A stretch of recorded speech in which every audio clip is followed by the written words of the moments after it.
This is a bit embarrassing to make an addendum onto this recording that when I've already introduced it as sort of being the clarification of this point. But I think I did kind of get slightly into the weeds by just sort of pontificating about things and not recapitulating the underlying point here, which is that essentially, because the American Constitution, which is essentially the framework for the Republic, gives the reins to the democracy, it can't really be considered a supreme constitution when it essentially prostrates itself before the democracy. And although it has rather good propaganda for liberty, and the constitution retains amendments in it at the moment that sort of enshrine a free society, uh, it's simply it doesn't quite work when the structure itself is not a commitment in principle, in complete principle, to the values. It's a it's not designed to be complete from the top down. It's designed to be a hodgepodge sort of experiment that is sort of like supposedly democratically trying hard to achieve those pleasant rhetorical promises that the Constitution essentially amount to. That it's a kind of it's a soft cultural document that seeks to democratically inspire or embed within the soft culture of democracy commitments to liberty, but it does not exist in principle, in structure, in the substantive values. In fact, there are no substantive values. There are only essentially procedural um, checks and balances. There are no real substantive checks and balances, and all of those procedural checks and balances eventually amount into essentially democratic being controlled by the democracy. And so the republic, my view is that the American republic is just fundamentally without the requisite integrity to have a proper, free, libertarian uh, uh, society that's based on individual dignity and liberty and freedom. Um, it just does not exist on paper even. But as I said, this is the compromise that they made, or within the design, as it were, so as to put the onus on the democracy. And I must say that in terms of history, this is perfectly justifiable. I don't want to be too cruel to the American experiment because it wasn't even a necessary experiment. If you can say that if they didn't have all the answers, because the American experiment had not already been run, we had not already been enlightened by the fruit of the American endeavor, as it were. And they were the first ones to try to construct such a thing. And so, in almost you could even call it in the British liberal spirit, they tried to construct it slowly. They try to build up to it. They try to develop it in within this framework, within this constitutional framework, which is in some sense a kind of, in the same way that in the British system is also completely subject to a sovereign legislature, a sovereign parliament, and so and these I think are relics of history. But you have to know that your society at the end of the day is not ruled by values and principles and law. It's ruled by the law as promulgated by man. It's ruled by man who interprets the law, because you have not tried even to make a comprehensive system of values and rights that work on paper holistically and completely. You haven't tried to make a holistic uh, um, so that society can be governed by the rule of law and not by the rule of man. It is not a proper attempt to move from the rule of man to the rule of law. It is an experimental sort of tryingness to do so, but even that's arguable if it's really a proper tryingness. But it's kind of like it's in a test, it's an experiment but in some sense you can't test. This is something in morality that you can't really test. You can get experience from doing the test, you can glean some insight from it, you can reprocess it and think about it philosophically, but it actually doesn't work because you can't in piecemeal way get from the rule of man to the rule of law. It doesn't work. You have to do it.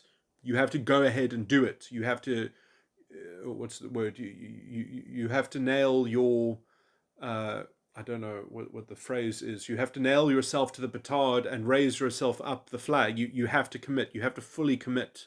There's no two ways around it. And they didn't fully commit, essentially, which is why it's easy to have a supreme constitution in the American context, because it enthrones the democracy. So it's not even, I mean, why would you, if you wanted to corrupt the American system, why would you have to overturn the structure? All you would have to do is control the democracy. All you would have to do is incept with political messaging, and if you could just dupe the population, you can rob them of their liberty, because it's completely leveraged on the democracy. Now, as I said, there is a de facto political argument to be made that democracies will always be at the mercy of the majority, and if the majority really wanted to do so, they could really essentially despoil any kind of liberal order anyway, and any kind of open liberal society would always be. But you don't have to make a constitution recognize that de facto reality. That's not the point of a constitution. So is the point of a constitution to make a constitution that is so de facto realistic that you can say that it's never been overturned because it's never needed to be overturned because it's permissible of corruption? Or is it worth it to make a constitution that is actually a bulwark against corruption? Now, this is not to say that the American Constitution doesn't have some measures that put some limits, but I'm trying to make an argument that all those limits are procedural, they're not substantive. And to the extent that they are substantive, they are wholly invented by the democracy, and they stand to be uninvented and repromulgated by that democracy. So no great feat, I would argue. And this how this has been structured has left a certain this legal culture, the culture from this legal theory has incepted into the American culture, and it has created a kind of strange kind of lowest common denominator relativism. Justice itself is a morality play, is a political morality play. It's conflated the state with morality in a way that I believe is fundamentally corrupting. It's corrupting from a spiritual religious perspective. It's also corrupting in terms of the state itself being able to play fast and loose with using moral authority and the clothing of morality to kind of to tread on individual integrity and dignity and freedom. And that is the corruption which my legal system has imported because of copying some of the American jurisprudence. But anyway, and in some sense, my system, the South African legal constitution, is much weaker because the constitution is much more sophisticated than the American constitution. The Bill of Rights in the South African constitution is in some sense very esoteric. It's very complicated because it's there to be an instruction manual to judges, and it's there to enshrine justice in a very firm way. And it does take education. It does take a civics education for people to appreciate the South African Constitution, whereas the American Constitution is designed to be rhetoric. It's designed to be propaganda for the masses, And in that way, it's designed to make people know that they need to make sure that when they vote for their democratic representatives, that those democratic representatives hold the proper values and they value that rhetoric at least. That at least is some check against contradiction, against the spirit of the American system, because I would say that the American system has the correct spirit, but the form that it takes, it's fundamentally it forces itself to never arrive at its purported destination. It's almost like it's the same kind of so-called Christian sort of vicarious redemption. The idea that, oh, we're all supposed to strive to be like Christ, but we'll never be like him, which is completely at odds with what the actual doctrine in the Bible talks about. It is completely at odds. It very clearly says that you have to attain the full stature of the Christ. It very clearly is talking about a Christ consciousness in 1 John chapter 4. So all of these things are, anyway, I would say that these are reflections of the same kind of moral corruption, the same kind of corruption of consciousness. Okay, I'm making now a parallel between how the state has merged morality and politics within the politics of democracy, instead of, let's say, the justice system that then is impoverished because of including morality into democratic politics in this very strange way,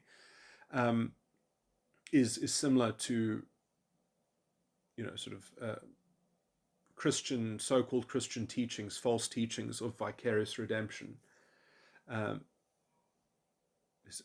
It's almost exactly thematically similar, but anyway. That's somewhat a separate. I mean, that's largely a tangent to people that I'm talking about the secular thing, but people that are only interested in the secular thread here. But I mean, this is the thing: is that if human beings don't allow themselves to be ruled by the rule of law, they end up distorting the mirror and the reflection of their own moral character. Not because the law needs to tell them what divine justice is, but the law just gives them a modicum of self-consistency, a measure of self-consistency through which to know what coherence and self-consistency means. It's an example of self-consistency. It doesn't have to be the correct self-consistency, but it has to be a model of self-consistency, and therefore it is a model of an integrated internal locus of control within the body politic, as it were, in terms of the boundary of the body politic. And if the body politic does not have clear boundaries, does not have a clear, distinct character, then obviously you expect that the individual that is part of such a system is going to perhaps inherit the same cultural, psychological confusion and nebulousness and, weird kinds of this is like a moral paradox that the state is perpetrating when it tries to dress up the rule of man as the rule of law. That is what the American system has done. It's an intellectual corruption on some level. And what you get in exchange for it is you get sort of rhetoric that is very pretty promises and pretty sounding rhetoric. And what do you get at the end of the day? What do you actually get?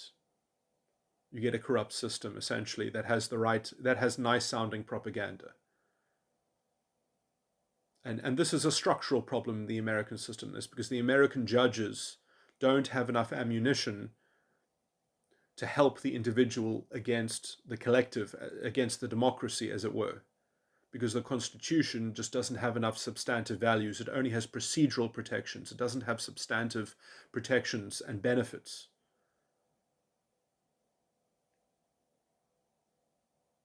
Because it's in the weighing of the benefits that should accrue to the individual and the integrity of the individual that is how you get a real republic from falling foul of what I would call sort of the illiberal paradox, with the American system is fundamentally prone to the illiberal paradox. This contradiction has manifested before in the McCarthyist era. I always say this. I sympathize deeply with the McCarthyist commission of anti-American activities. That kind of McCarthyism was required But the reason why it was required is because the Constitution itself is not capable of protecting its own integrity. It's not capable of so the democracy had to police itself. The democracy had to protect the republic in some sense. But the republic deserves to fall to this kind of corruption because it is fundamentally vulnerable to this kind of democratic corruption. So you end up with democratic measures trying to police the morality of the culture so that you don't lose the liberty of the republic. But the liberty of the republic was never properly entrenched in law in the first place. It was entrenched and vested in the democracy.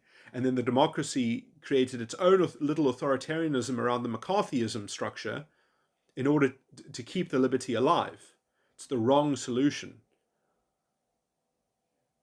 It's a real problem that does need to be tackled, but it's the wrong solution. America is fundamentally, structurally, it's incoherent. And that's because they're not committed to their own values and principles, because they only exist in propaganda and rhetoric.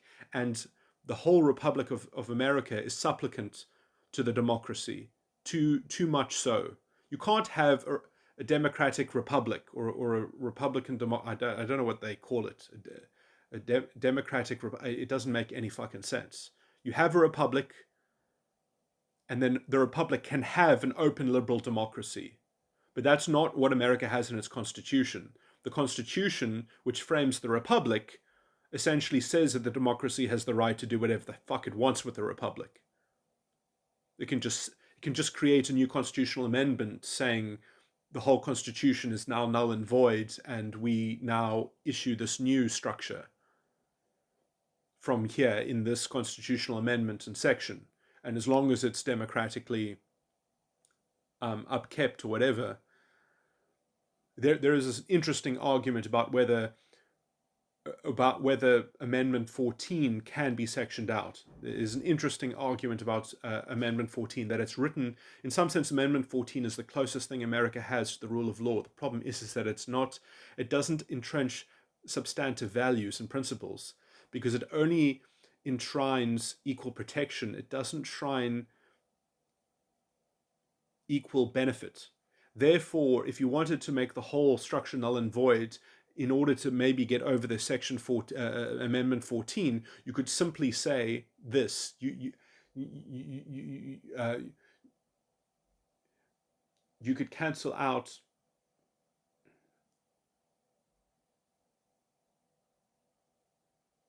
I might have to read it again, but essentially, you could make some kind of strange statement that by removing everyone's protections equally, everyone is equally protected. You just kind of introduce a kind of a strange syllogism to kind of to create a kind of a rationalization around blunting Amendment 14. So you say that basically we're not removing protections from individual people,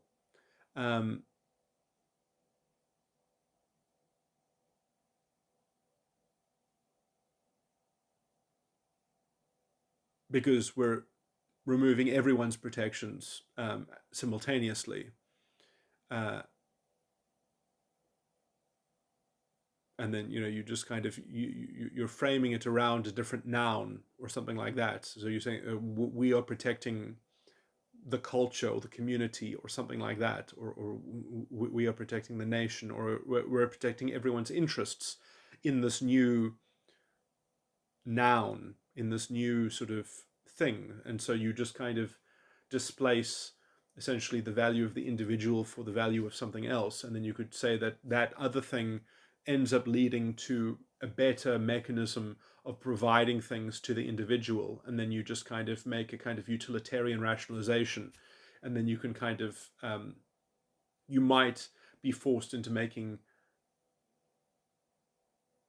a segue to get out of Amendment 14.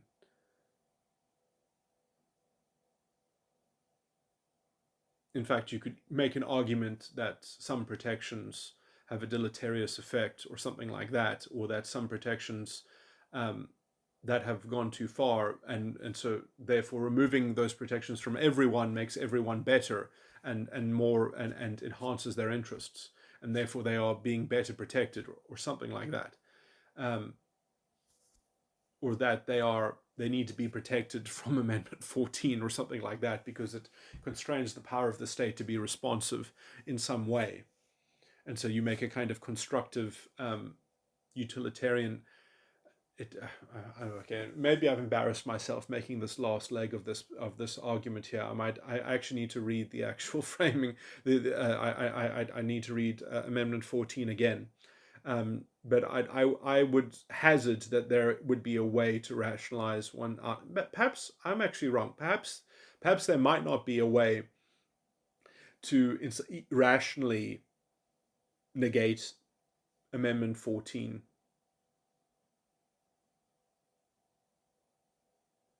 I'm just trying to remember. I don't know if it says that existing protection or if it's just protection of the law, because then if you just remove all the law, then you're not falling foul of Amendment 14. But then would you be able to remove Amendment 14 itself? Yeah, it might be that actually you can't get out of Amendment 14. It might be that that might be the only, because in some sense, again, it's not a full, it's a necessary condition for the rule of law, probably. I'm saying this because I can't remember the exact wording of Amendment 14. It might be a necessary condition for the rule of law, but it's not sufficient, is my basic gripe with it, with the whole American framework, is that Amendment 14 doesn't go far enough, and that if it did go further, it wouldn't be able to be as permanent.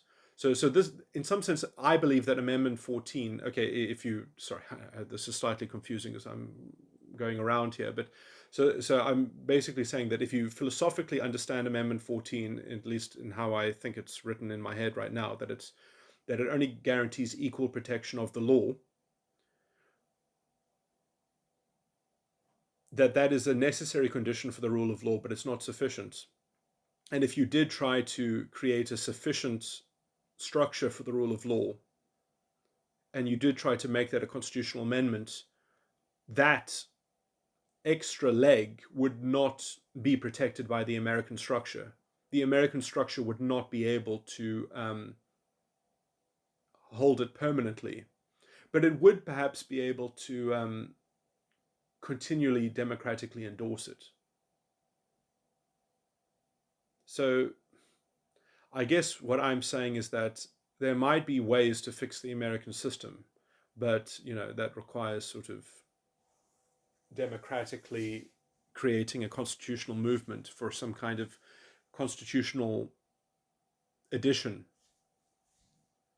and sort of importing a kind of South African style Bill of Rights within a kind of expanded Amendment 14 of the Bill of Rights in the American Constitution, and trying to operate a full-scale rule of law from that amendment. But then obviously that amendment could also be constitutionally jettisoned. It could be disposed of. It could be removed. But I mean, then I guess I would, on technical grounds, I wouldn't have any criticism of the American system anymore if they did that. So I guess they could democratically fix their system, and then they would have a real republic for the first time, and then they would have it until they lose it. Then it would be like what Benjamin Franklin says, then they would have a real republic, but they would have it so long as they could keep it from that point. But I would argue that they've never before even had a practice of a real republic that belonged to the individual citizen. I think it fundamentally belongs to the democracy. Again, I would prefer a constitution that, if it is going to be betrayed, it is just sort of, it has to actually be maimed. It has to actually very clearly be betrayed by the democracy that is attached to it.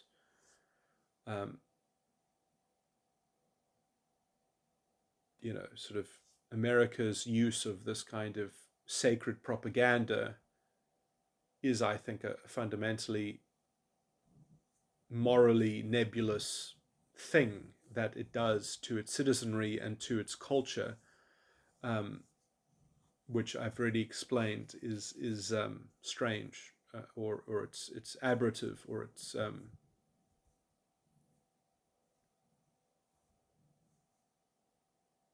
but I mean it does what it makes up for in moral preciseness. It kind of gains in a kind of de facto pragmatism. So you can't, it makes politics more accessible to a kind of lowest common denominator reduction or understanding. But again, I don't know if that's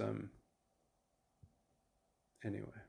I mean, I believe that it was designed that way in order to protect liberty as a kind of as a social construct in some sense, as a kind of because then you get people, you get the great mass of people to be on your side. You actually get the people who don't think necessarily very carefully about things. At least you have the people who don't think carefully about things. They are given a tradition that enshrines a love of liberty, and therefore you can't have these people like in Britain.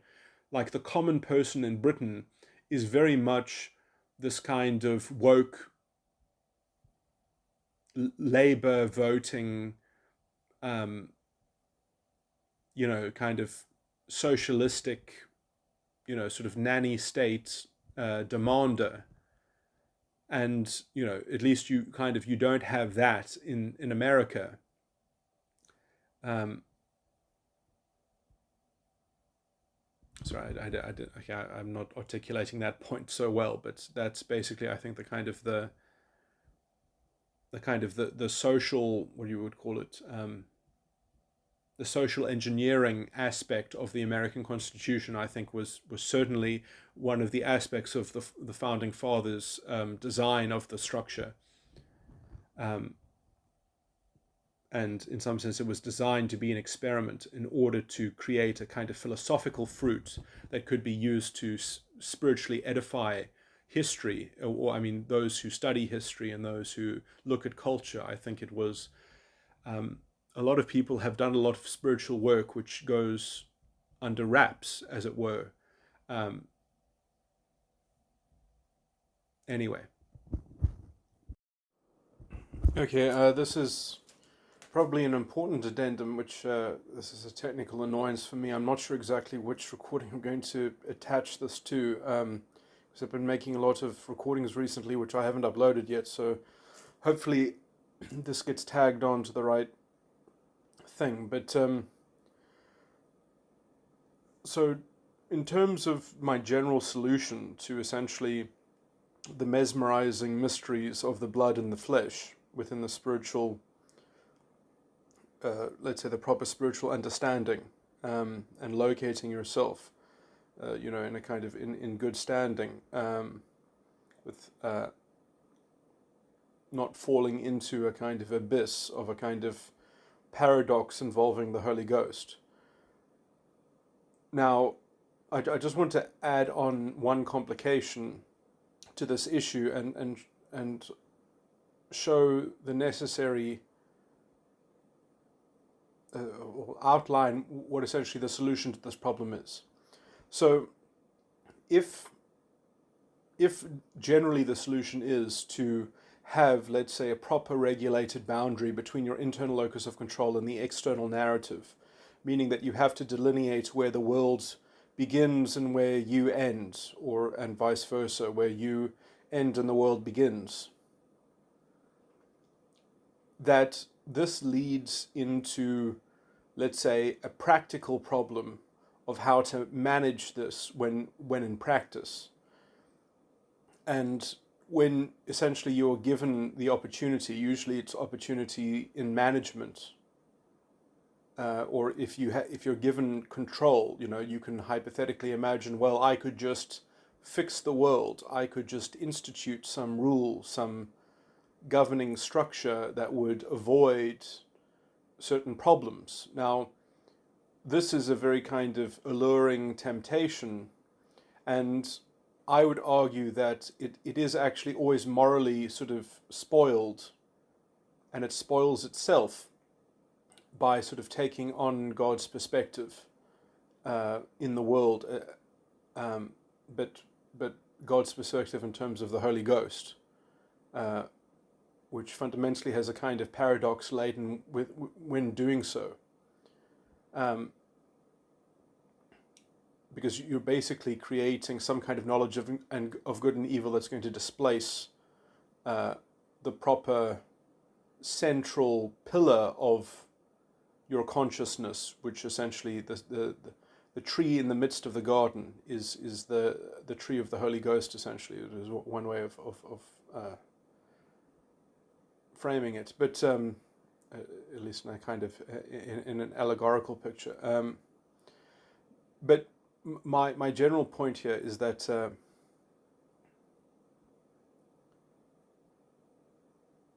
sorry, there are 2 points here, and I'm trying to remember the other point first because it's related to this better.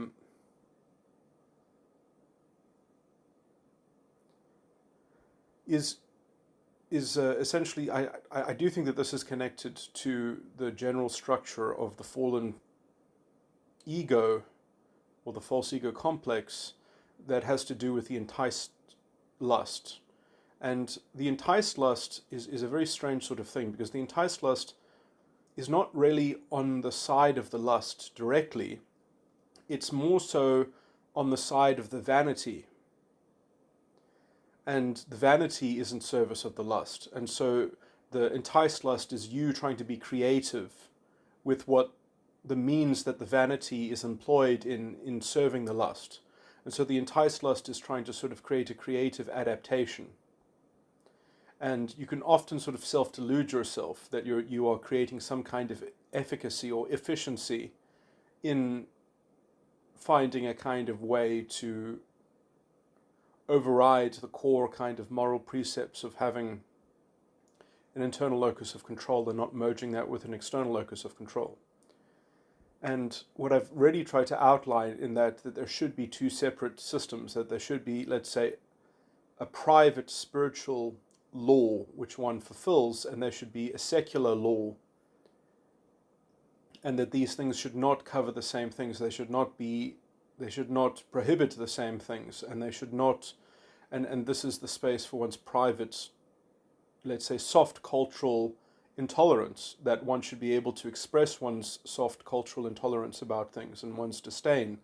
But in terms of imposing them in the world, in a worldly way, in a worldly dominion, with a worldly enforcement, I think you are destroying the opportunity for the right problem to exist in the world. We can't redeem the world from having problems, and it needs to have problems, and we can hope that it has the right problems, because then at least when they occur, they precipitate their own, let's say, spiritual teachable lesson.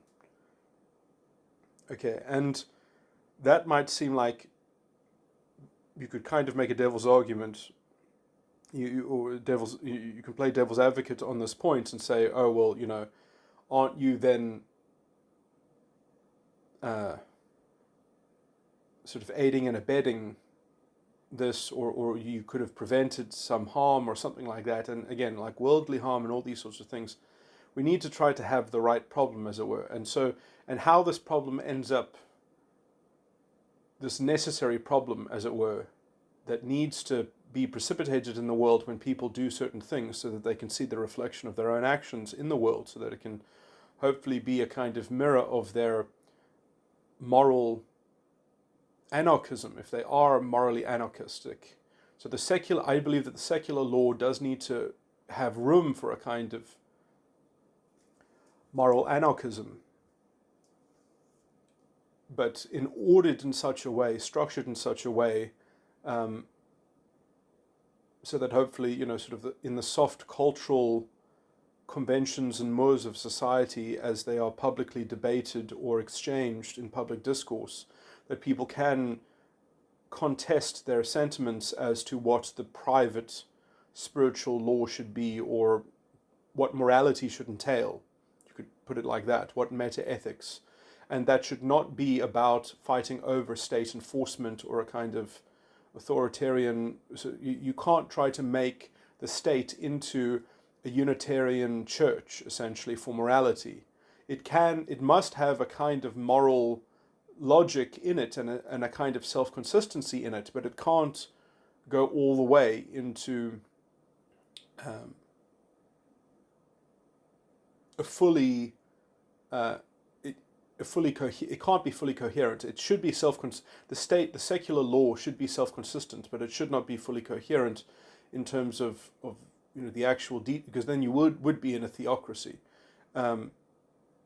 But also, if you were in a theocracy, then society would be deprived of having the right problems to have, which would be essentially the mirror of moral anarchism, which is the correct mirror that shows the state of the spirit of man. You need to see a reflection of the spirit of man somewhere, because you need that to learn, you need that to grow. Otherwise, there'll be no understanding. You'll wipe it out in a generation.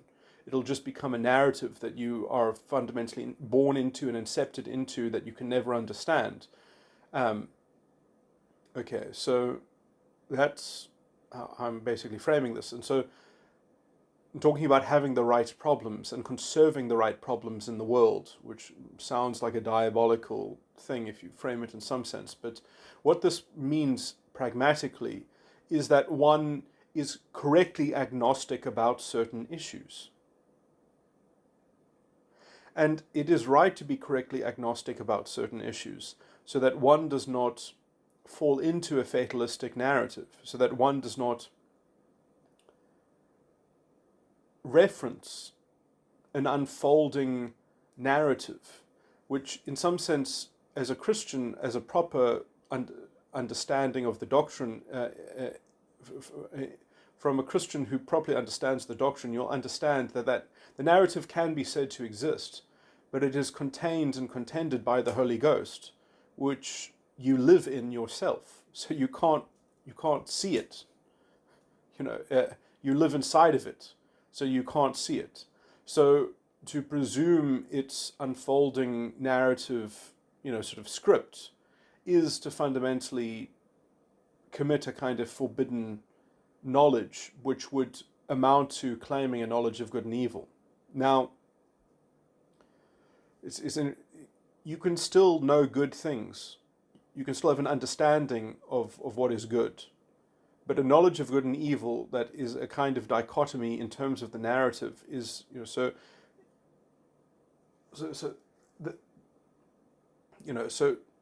the knowledge of good and evil, in some sense, isn't. I'm trying to make a distinction here between the knowledge of good and evil and an understanding of good and evil. And how the understanding also interacts with the world itself, or with anything. How that is your proper truth, that is, sort of your epistemic agency and what it is endorsing and things like that, and people who will hear these things. But that tenor of that content and that substance and that communication and of that, let's say, proper truth that is part of the internal locus of control, that needs to be properly agnostic as to the unfolding narrative. You can try to. It should not have its credibility invested into an unfolding narrative. The kingdom comes not with observation. It is within, as it were. It's not invested into a factoid or a state of affairs being sustained or something like that. Now, obviously, this is why I think there is a need for a kind of secular structure and a secular societal container, as it were, that is hopefully commensurate and facilitates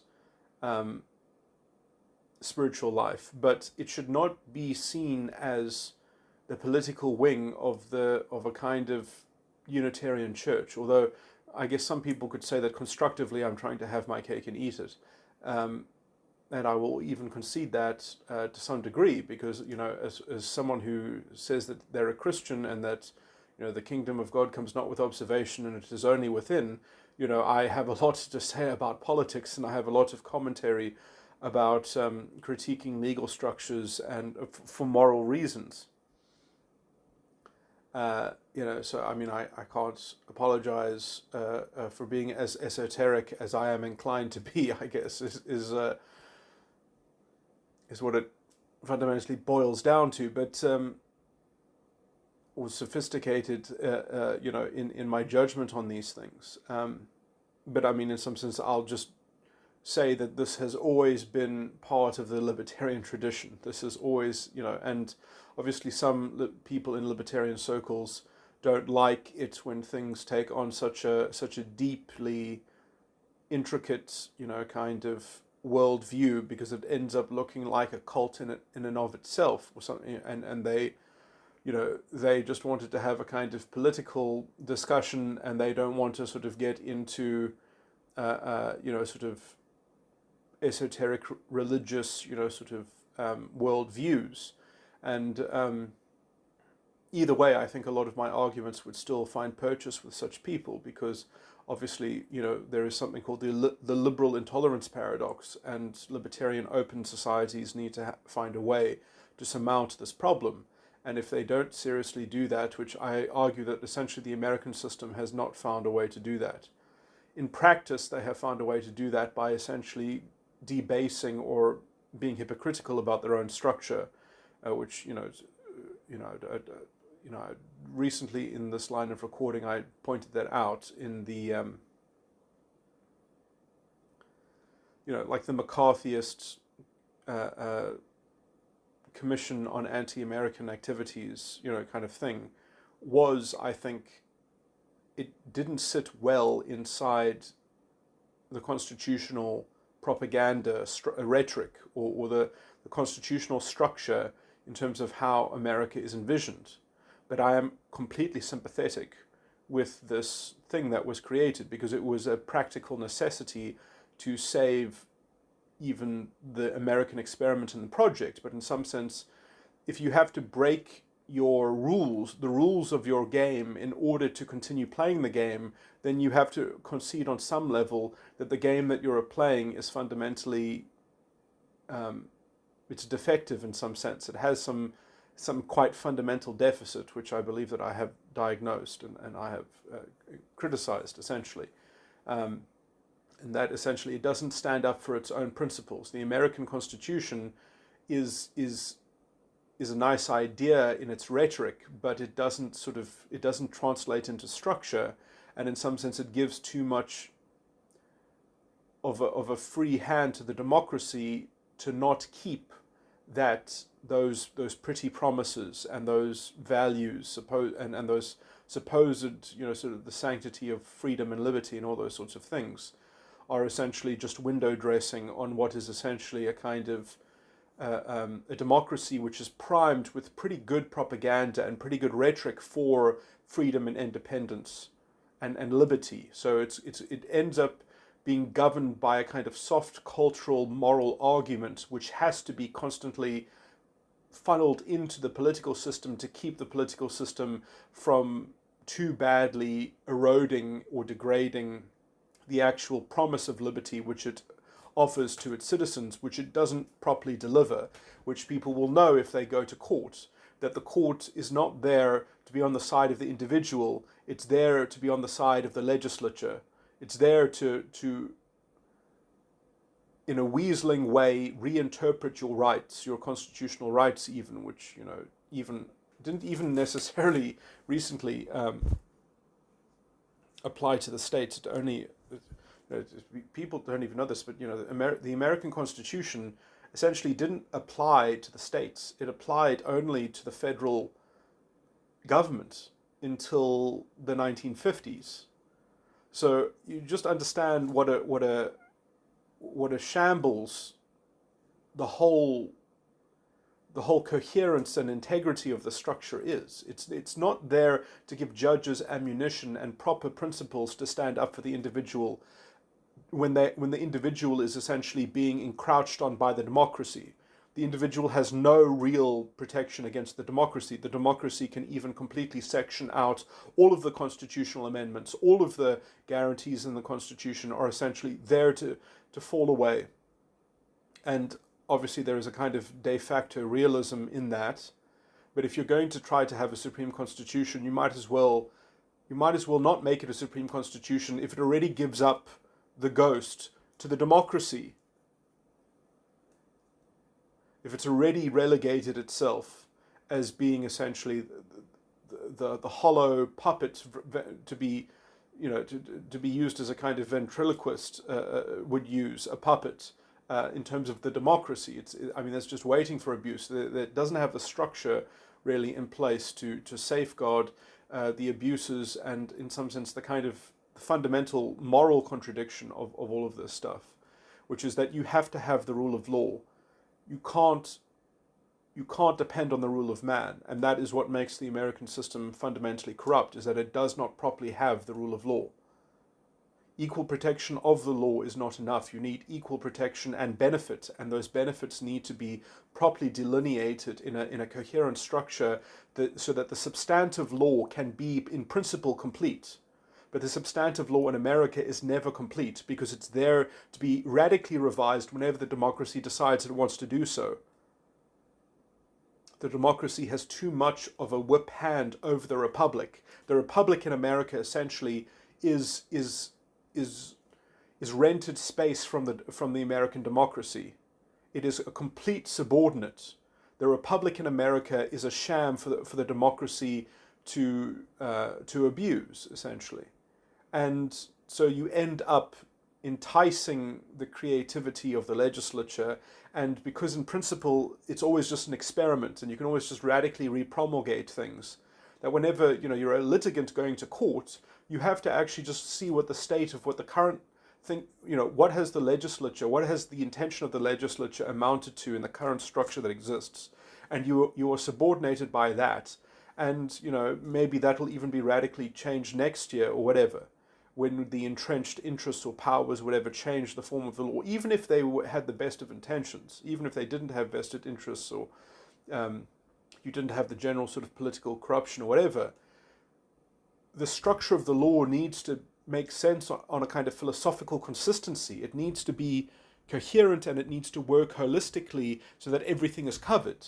Now, a lot of people will say, well, that sounds like a pipe dream, that conceptually is not even possible because they've been living in a system that has been trying to, let's say, experiment with the law fundamentally so as to make it impossible to think that the rule of law in any other form exists other than the American system. But it does. It exists within the Roman Dutch substantive law and the which has a full set of principles, and the South African Constitution, which has a proper morally coherent structure and schema, which has a limitations clause for the Bill of Rights. So the only measures through which it's capable to infringe on a right. The mechanism of infringement. And if you know the mechanism of infringement and it's been completely laid out, then you can see when it's been despoiled. You can see when it's been betrayed. And then you actually have a way to get the judge to help you out, rather than right now, which is that you don't have a limitations clause in the American Constitution, and so your rights get infringed every day because they just get rationalized essentially as not being infringed. And so, and in some sense, the judge has a duty to save the intention of the legislature, not to save the integrity of the values in the Constitution, also because there aren't that many positive values. There are more procedural protections and balances. And so you can just get into very bad semantic rationalization. Oh, well, liberty means being a slave to the democracy. You can just end up with that kind of fudged thinking, which gets you through any problem, essentially. You should just redefine what words mean. The pursuit of the pursuit of happiness and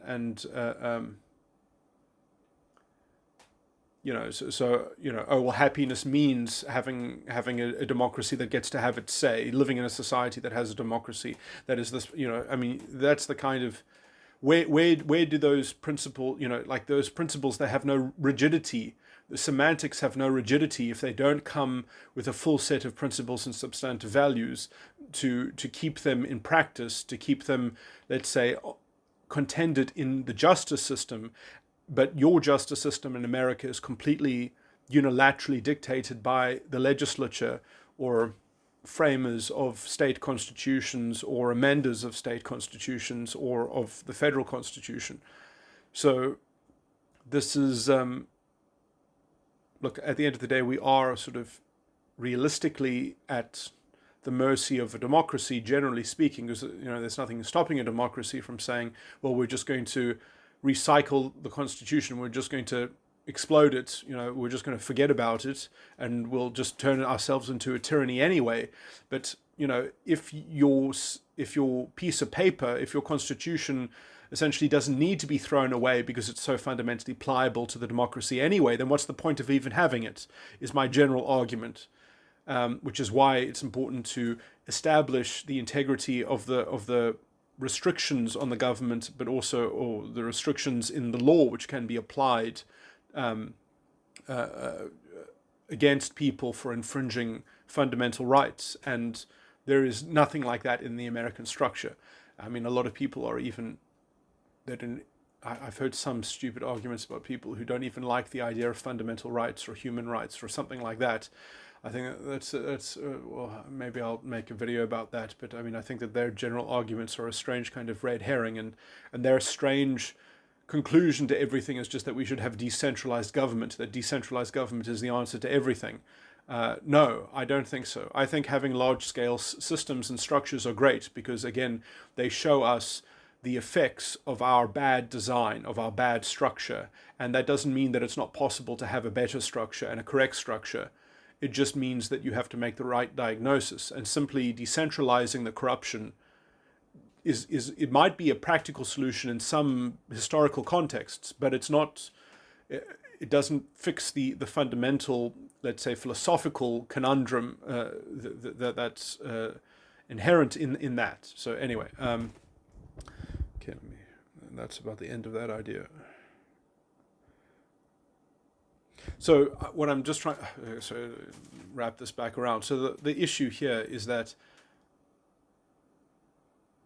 I know that it might sound mean to say, oh, I'm trying to have the right problems. And I'm saying that, that there's a certain kind of agnosticism in respect to the worldly narrative that is worth conserving in terms of one's own personal judgment. I mean, I guess this is also a general advice to people to stay sane, is to not have a kind of fatalistic idea about, have an agnostic view as to, let's say the pessimism that, I mean, I'm not saying to not be pessimistic. I'm saying, or to, sort of be very pragmatic or cynical even about events going on around you in society, but have a kind of moral agnosticism to some degree. I think that anyway, that's part of disassociating yourself, but also I could talk biblically about how this somewhat parallels to some of the themes which are explored in the story of Elijah. But anyway, I'll rather make another recording specifically about that. Just to finish that point, so the moral agnosticism is essentially because you don't necessarily know the understanding attached to that kind of, to these events and that kind of behavior that's going on. And so just kind of as a rule having a kind of moral agnosticism until, sort of one is, obviously one can make inferences, one can even have expectations, but just to, sort of confirm these things before that essentially even quite bad things can essentially lead to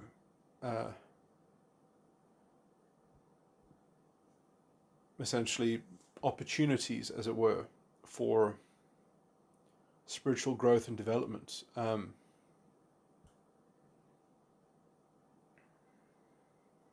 Anyway, I mean, these are themes that are very much connected with sort of Elijah, but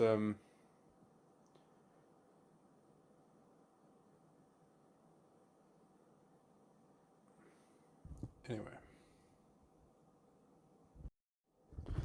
I guess I should continue this theme because this is kind of shows that there is still quite a kind of intellectual challenge for me to confront and overcome in proselytizing this kind of model of how to interface with the world or society.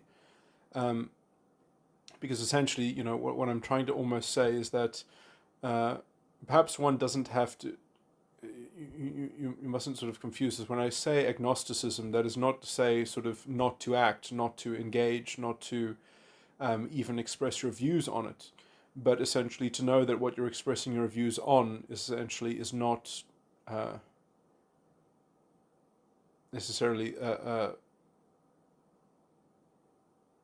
you can't kind of make a diagnosis based on worldly appearances, based on the politics of appearances, sort of what the actual spiritual understandings involved within that situation amount to.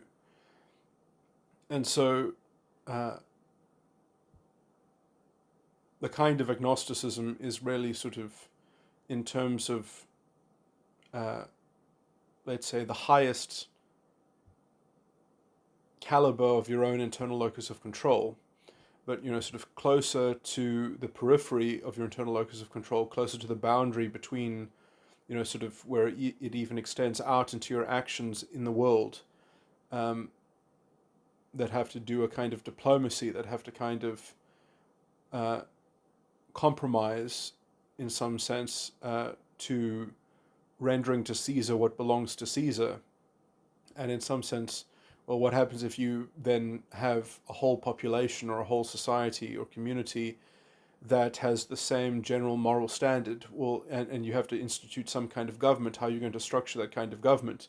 And essentially, in such a situation, I'm advocating for having a kind of agnosticism, a kind of having the governmental structure mirror, let's say, the strict kind of spiritual agnosticism, which is sort of at the height of one's own, let's say, procedural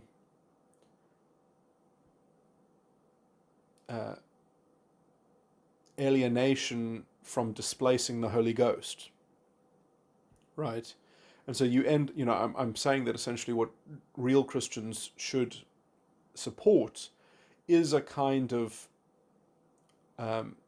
self-consistent moral anarchism that will have a justice system that will stop certain kinds of things from happening, will stop certain kinds of abuses, but it won't morally police the moral spiritual law. It will make some kind of, it'll have a secular morality which it can self-consistently police, but it won't be the whole sensibility of other people. And that keeping this distinction between the state and the cultural mores, the cultural morality, and in some sense keeping the tools of, in some sense contradicting this cosmopolitanism where,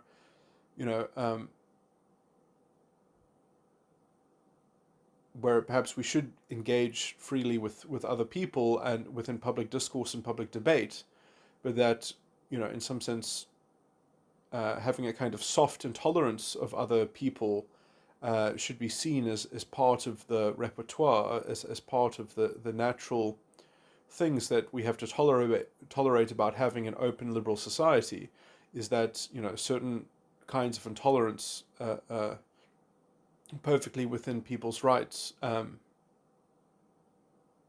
to indulge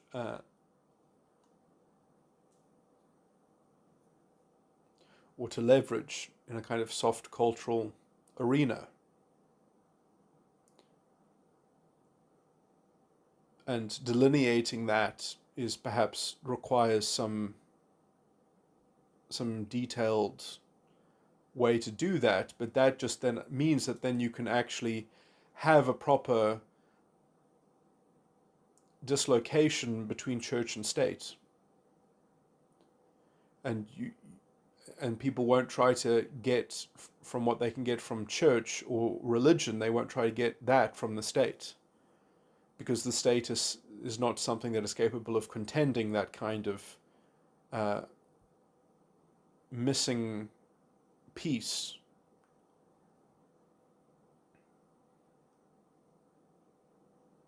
Well, you sort of the missing piece in the puzzle of the human condition, or something like that. And so keeping the state in a kind of agnosticism, being agnostic about the world, as it were, morally agnostic about its ability to precipitate proper spiritual understanding or not. It doesn't mean that one has to believe agnostically about every person that one comes across, whether as to their status of their spiritual understanding. One can discern that for themselves, but I'm saying sort of as a rule, one should be agnostic about the structures of the world and the secular justice of the world. One should be morally agnostic about those consequences. And I do actually believe that having a kind of enforced moral agnosticism, or as I've described it, as a kind of secular moral anarchy,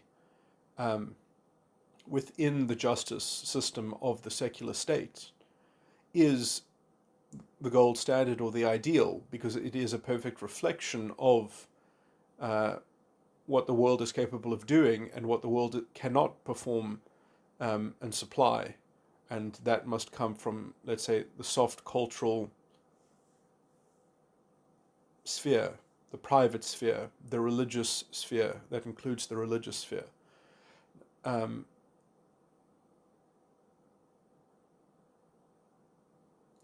not being able to contend with that, you have to really ask, well, what are you afraid of? Are you afraid that faith is?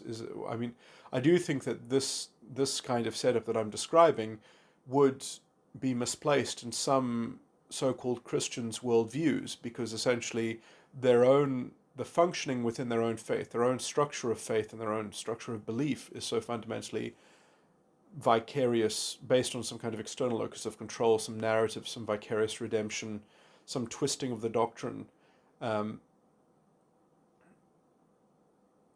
It can only, it's in some sense, that you have to control things because your side is destined to win over the world.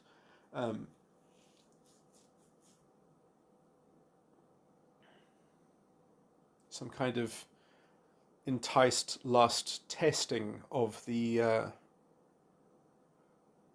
of essentially the vanity which the whole structure is embedded within. And I would argue that it has to do this because it doesn't have a real understanding about things. It instead just has a kind of knowledge of good and evil. And so, basically what I'm saying is sort of, instead of having a knowledge of good and evil, be agnostic. Although I wonder if I can be said to be a hypocrite, because I'm actually sort of advising that the state should be structured in this very kind of particular way, so that it's amenable to a kind of moral anarchism, or a moral anarchism. I would call that the structure of the state, but how I would understand it personally is that it is it's holding up a standard of agnosticism, and we need to, in an open libertarian philosophy, we need to have some measure of agnosticism, because otherwise there is no freedom. Without some metric of agnosticism, there is no wide berth for the private liberty of the individual, as it were. And sort of this has to be measured against the democracy, or this has to be structured so that the democracy is not capable of trampling on these things.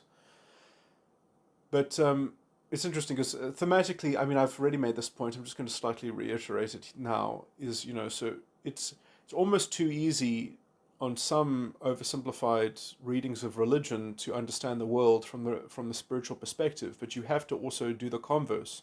You have to understand the spiritual perspective from the perspective of the world, and give the devil his due, as it were, because otherwise you can't properly defeat the spirit of man. You can't properly lead the captivity captive, or lead captivity in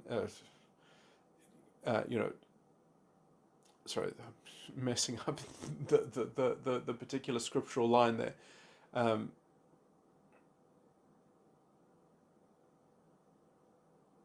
I think it's leading captivity captive, but anyway. There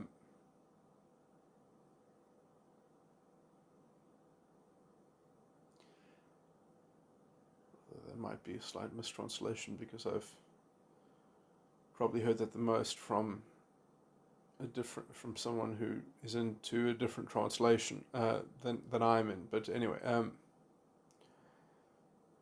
probably also why it doesn't sort of, anyway, why it's not very well in my memory, because I find that when things don't come from the King James version, the phrasing of it seems to me always sort of slightly dubious in terms of the other words that come across. I mean, you might kind of have the same idea couched in grammar, which seems to me slightly, at least, questionable or dubious, because the tense is usually quite wrong.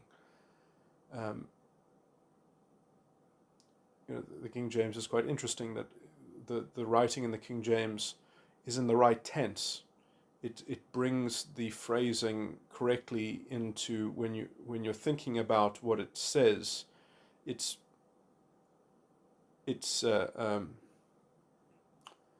framed in the proper contemplative, conscious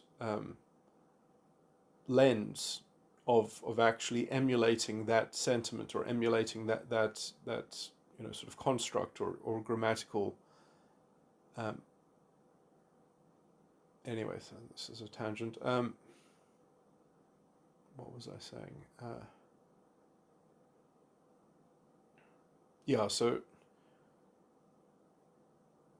and I mean, and this also leads into my via negativa. I mean, just to give a general sort of religious kind of narrative here, or some general context. I mean, even in the Old Testament, they knew that they were all the sons of God. Doesn't help when you know that you're the son of God, but you can't sort of actualize that bit of realization if you can't access it. So the point was, I mean, what we went through so much in the Old Testament was to understand that we had to work out how to contend with the spirit of man, and that the Son of Man would also be the Son of God. That was the whole realization, and the work of the Old Testament is to work out, in some sense, the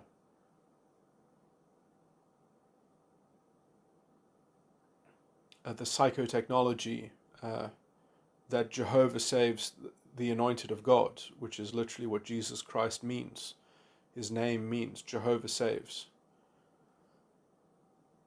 So God, the Son of Man is that God saves those who are anointed of him. And, sort of the allegorical depiction of Jesus' life, in some sense, is not a vicarious redemption. It is everything that your soul and spiritual understanding has to attain to. He is literally the way, the example to follow. He is not, in some sense, following an example, but you have to independently come to the same understanding, the full stature of the Christ. So all these sorts of things are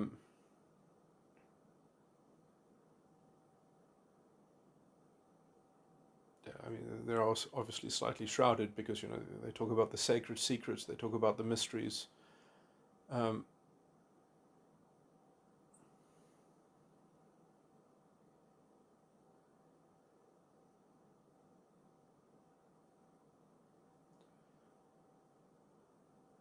and in some sense, having some secular framework that is structured well enough that then it can be used as a reference point from the worldly perspective to reflect to the spirit of man the state of man, or the spiritual state of man, is how a son of man becomes a precipitating fruit to be plucked.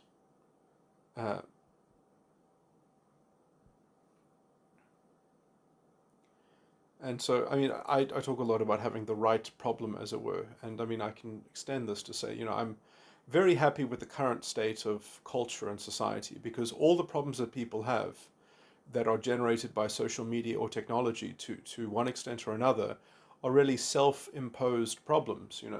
These are things that could be avoided by people themselves, but for their own incessant enslavement to their own enticed lust, and that mechanism would always be operative, but now it's much more easy to detect. It's much more closer to the surface. It's more, people are suffering more overtly about it, and therefore I think the spiritual truth is much closer to the surface, as it were,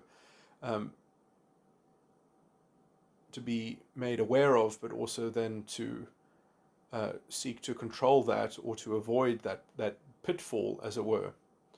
The only problem is that obviously when you have such a large amount of people who are themselves so engaged in sort of profane or sort of moral depravity, that they might try to create a collective solution for themselves, that they might try to create a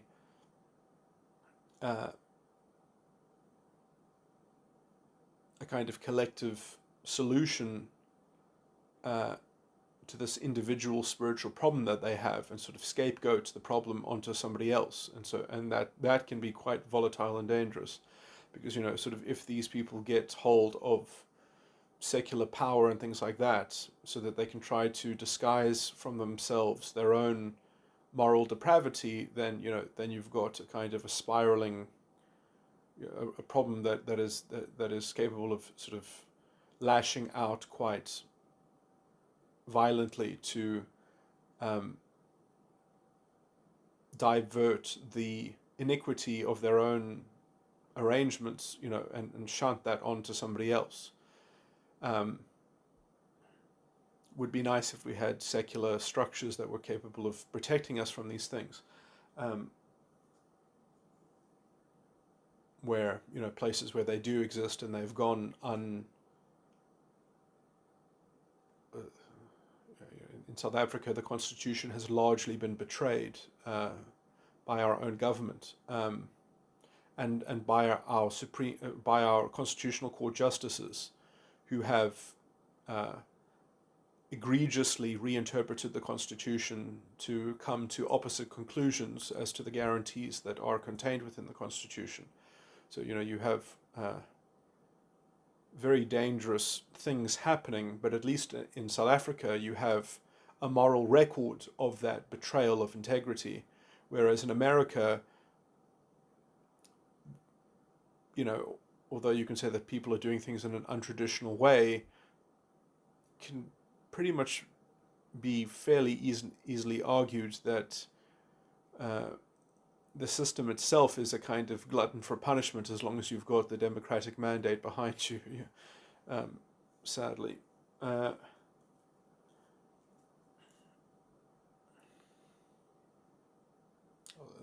That general observation is a bit too much of a generalization with all the problems happening in America, but it's,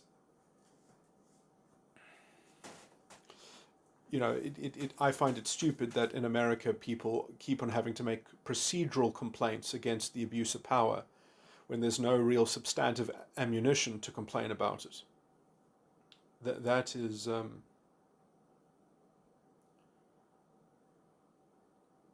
that, I think, is a general failing of the entire American structure. Anyway,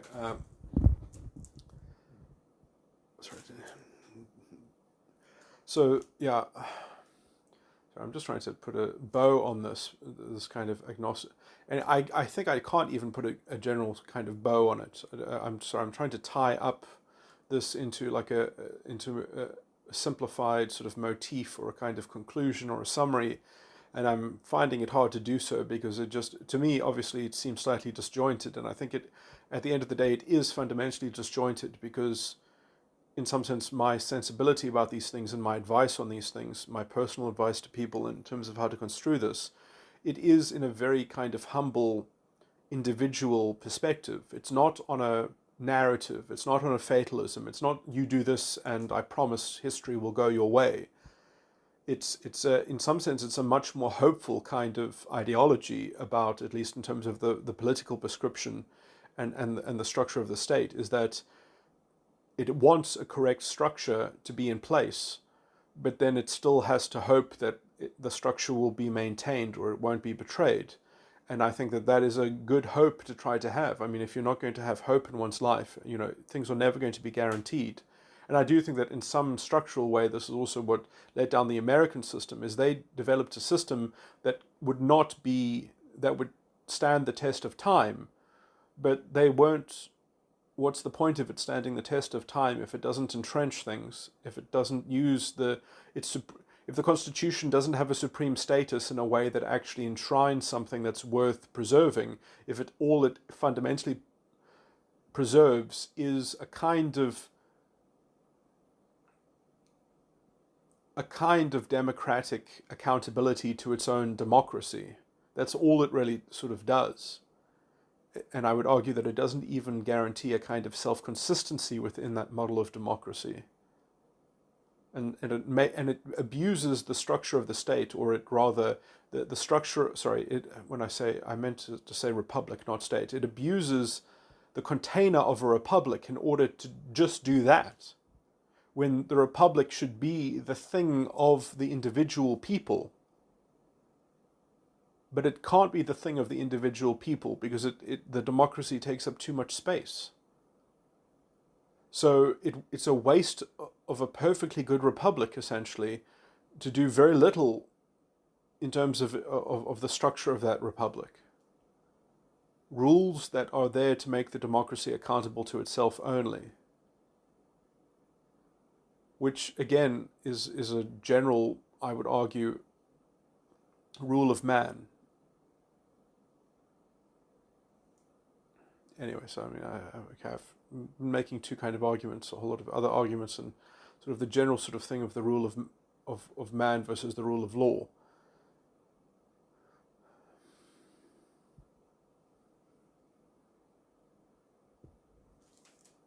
So maybe I should neaten up that thing, but sorry, this has gone on for long enough. But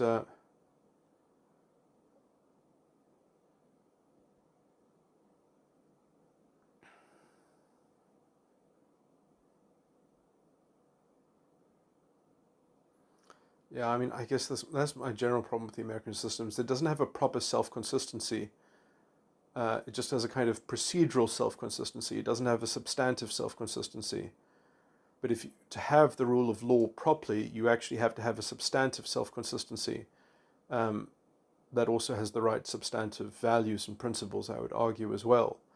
And America kind of approximates a lot of those good things with its procedural balances, but they're just not substantively robust enough. And so the actual individual is not given the proper agnosticism within which to discover their own spiritual understanding, even.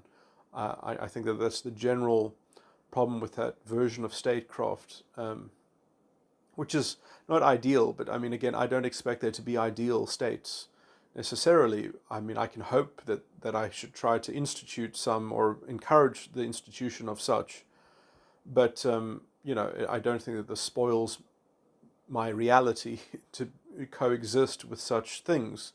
I use them as examples in trying to understand the world or explain the world to other people, for other people to argue or agree with my understanding of such. But anyway, so I mean, it's a useful historical thing to gesture at and point at and talk about. Okay, I realize I've made a bit of a mess about presenting these ideas, and I'm going to try to have another pass over the subject matter. So I'm just trying to give a model of how an individual who is, let's say, who has the right sort of spiritual understanding or the right sort of religious orientation could feel about being part of a political structure or within a political structure, which is essentially a worldly structure from my understanding, that should not be taken over by some kind of theocracy, and how to sort of round out the apparent inconsistencies here. And so, I mean, I've tried to say that, individuals need an internal locus of control relative to an external locus of control, and it would be nice if the state itself had inculcated within one of its structures a kind of reproduction of that, or a model of that from the other side, as it were. So a model of separation between the individual, let's say, freedom of conscience, and let's say the state's power of enforcement in order to keep some kind of peace. So the state, should be invested in some kind of secular peace, but that's not going to be sort of God's peace or a kind of perfect spiritual peace, because then the individual internal locus of control is going to sort of be merged with a kind of collective narrative or something like that. Okay, so that's just one element. So, but how should the individual actually see the system? And so I'm just trying to create this into a first principles kind of thing, which is that essentially, and this I think is generally true from at least my understanding of how to have a psychological schema which is integrated, is that with a kind of spiritual understanding, is that the general rule is essentially is that one should be agnostic about anarchic systems, and one should even be hopeful about them. Now, that hope is not a fatalistic hope, is not, I would even say further that that kind of hopefulness should have inculcated within it a kind of pragmatism or even pessimism about the structure, because what I mean when I say that it should be hopeful, it should not be hopeful about the worldly outcome. It should be hopeful about the fruits of understanding and the opportunities of understanding, and in some sense hopeful because you need, if you want to sort of play on a chessboard and you want to win all the pieces or something like that, you can't, you shouldn't be confused about what is where or who what belongs to who.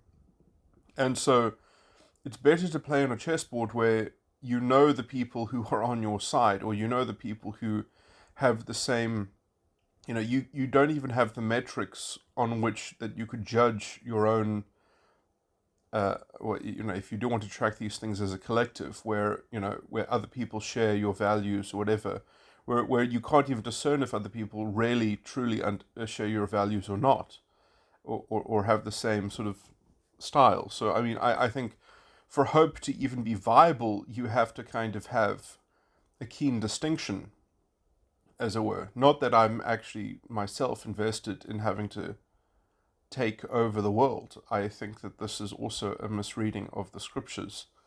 The little flock is your church. Don't expect to extract a kind of understanding and reason from a world. That's what you get in your soft cultural freedom of association. And it's a kind of on a completely different scale to any kind of worldly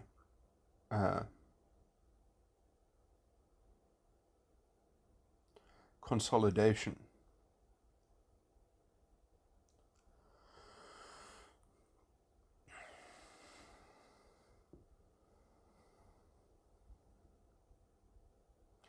So I'm just basically saying that the general rule is to somewhat be agnostic about anarchic systems, um,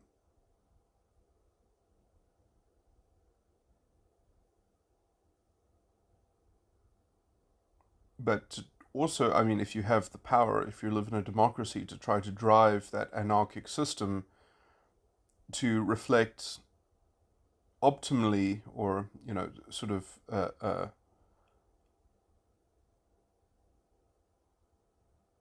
to maximize um, a kind of evenly structured agnosticism on moral matters and questions. So that, let's say, the anarchism is transparent enough that, let's say, one's hope in the understanding of the individuals that make up such a system or a structure are given the full depth of the maximum uh, room.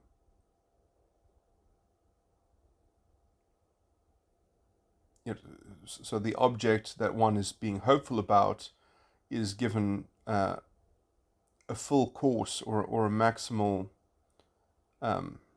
scope of its own sort of development. Okay, now this is okay. This is where presenting this idea, I could probably sort of neaten it up, but essentially,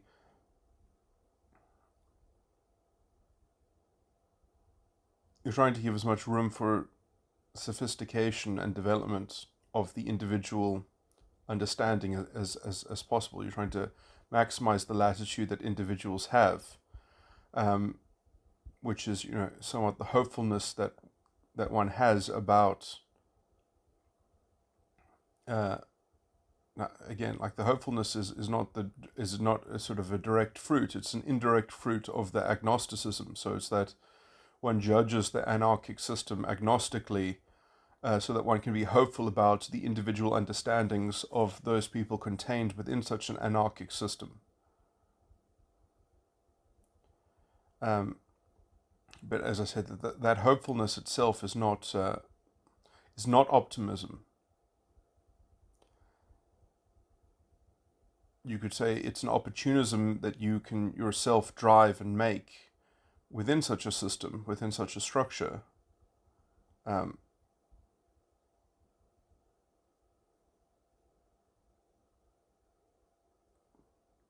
it's a hopefulness involved in one's engagement or involvement. So there's a lot of weight sort of placed on your own sort of individual schema in such a circumstance. I mean, there's so much weight, in fact, that it's going to be hard to carry that without belonging to a church body that has a ministry or something like that. And that you can see that there are sort of ducks in a row on this kind of point. But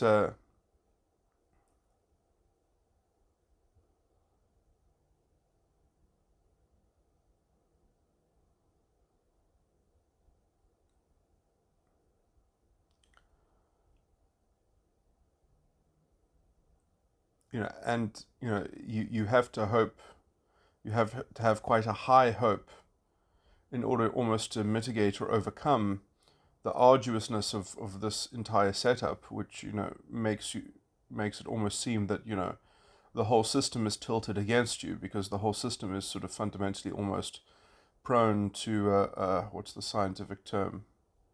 Um, the kind of what do they call it? Sort of the chaotic decomposition of things. Uh,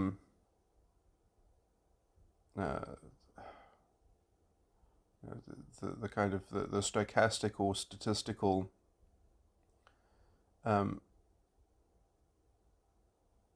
disorganization that is, let's say, the natural tendency, or I mean, even those kinds of weird sort of metaphysical observations that people make from scientific structures or phenomena are usually very, very dubious, especially entropy.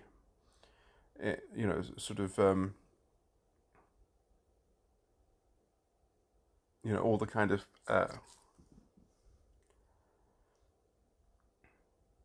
it's interesting in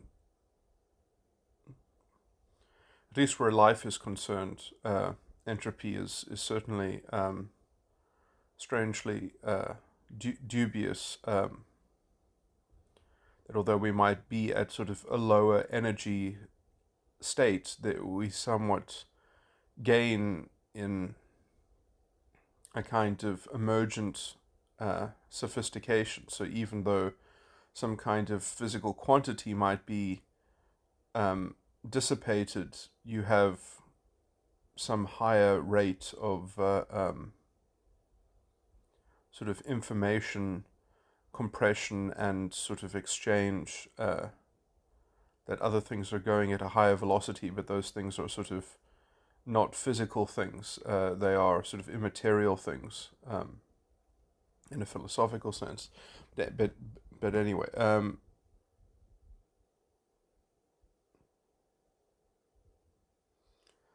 and you know, who knows at what level that such sophistication could turn around and be converted back into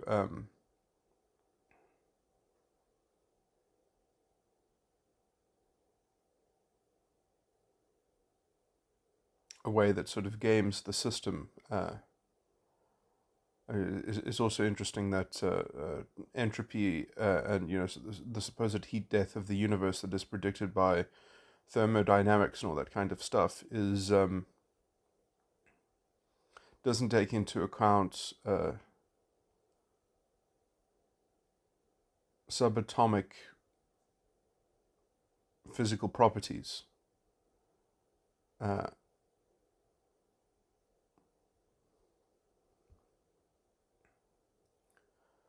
It has sort of no sensitivity to, for example, the weak nuclear forces, and a lot of these things are who knows how those sorts of things can be harnessed. So there are perhaps subtle aspects of reality which get simply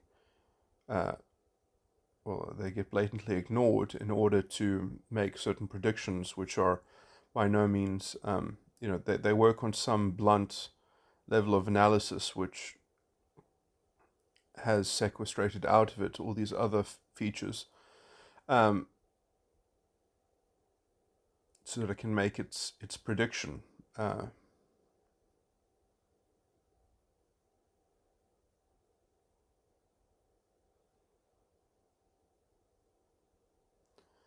Somewhat sidestepping the ability that intelligence at least has to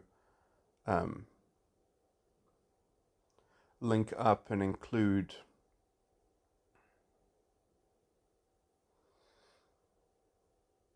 things on other levels of analysis, you know, which is something that at least human ingenuity is capable of doing. Anyway,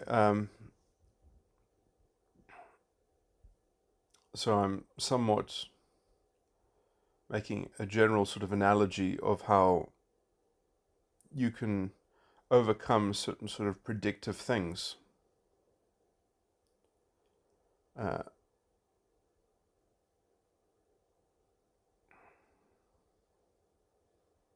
Based on, let's say, a proper, thorough understanding.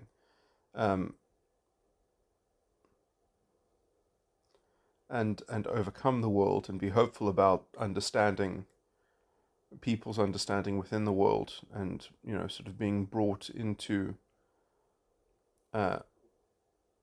some kind of spiritual cultivation.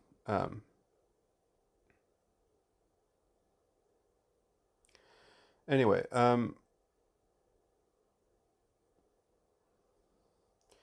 and, you know, sort of the problems that people have under such a general anarchic system, I do think are essentially the right problems to have. that when we sort of abscond and we maximize societal trust at the expense of integrity, we end up with a compromised situation within which there's such a murky medium that is undergirding culture. There's such a sort of a fundamental obscurity about issues that there's a built-in tendency towards diverting blame, sort of collectivizing accountability onto a scapegoat or onto some kind of diversionary mechanism, all these sorts of things. A very, very, very long time ago in my country, there was an essay contest about what is wrong with the world. And one of the winners who won a prize in that essay contest had just 2 words, and it said, I am what's wrong with the world. And that's very much like, in my view, the kind of hopefulness that one has about an anarchic system, and about is an interesting parallel between, I think, that answer and the concept of the only begotten Son of the Father.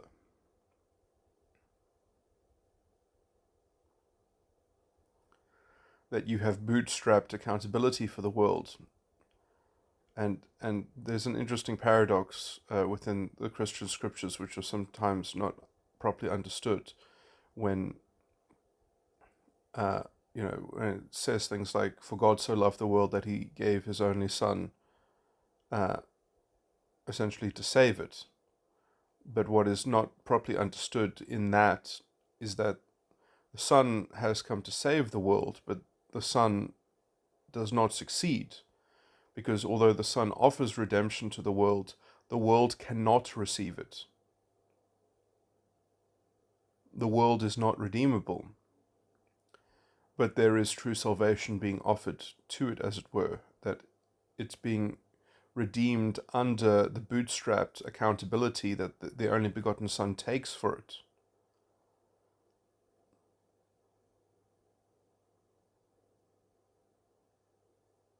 And this is what creates, let's say, the right problems on the right level at which to tackle certain problems.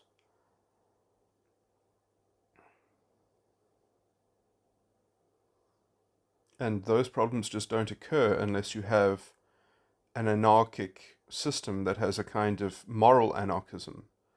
And I do think that moral anarchism can be refined and properly balanced, as it were. But and we shouldn't say that moral anarchism is a good thing.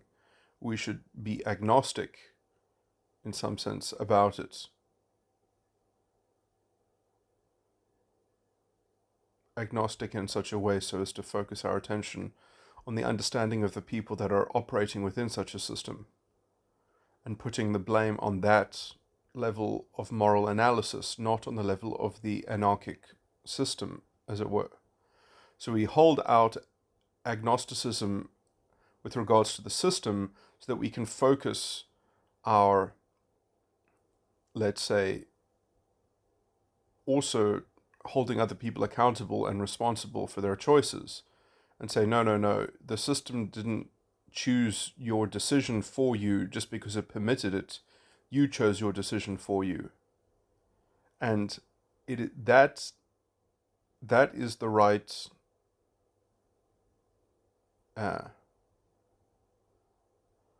line to hold, as in some sense the distinction between those who are capable of starting a kind of spiritual journey of understanding, and those who are essentially sort of plugged into the matrix, plugged into the world.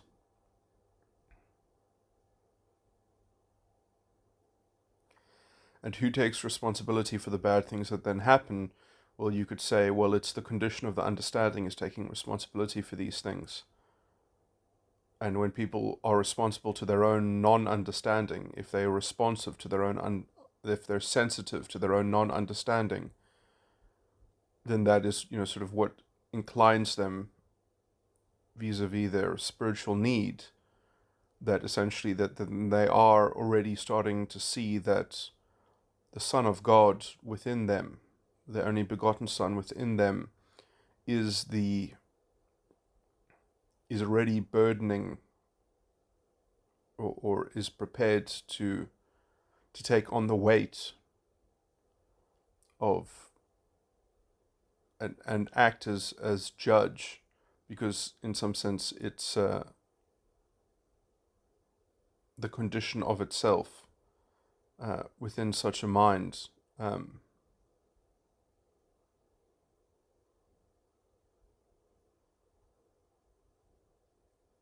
The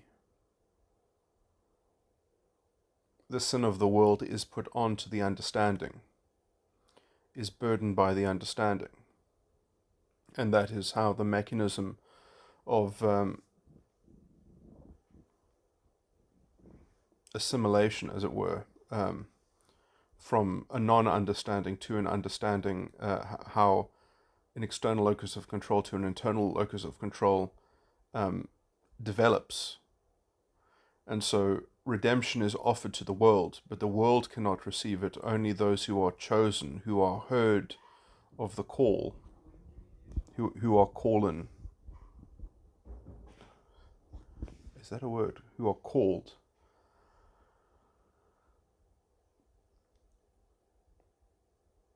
That's the phrase in Revelations, at least, who are called and chosen.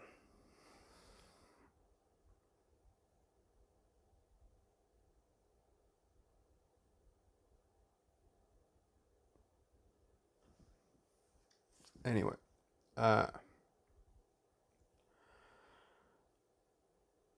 and this mystery needs a certain structure upon which to operate, and that structure is essentially not blaspheming the Holy Ghost, which I argue requires us to be somewhat agnostic about systems, but paradoxically not to be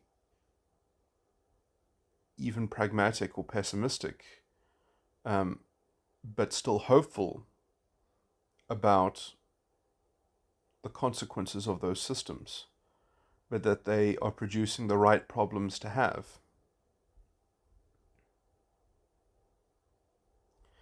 And, you can kind of see how then you would want an anarchic system that has at least some measures and protections for autonomy, so that people can actually develop societal, cultural structures which are, let's say, truly, self-sustaining, or capable of a level of independence which makes their integrity more clearly under their own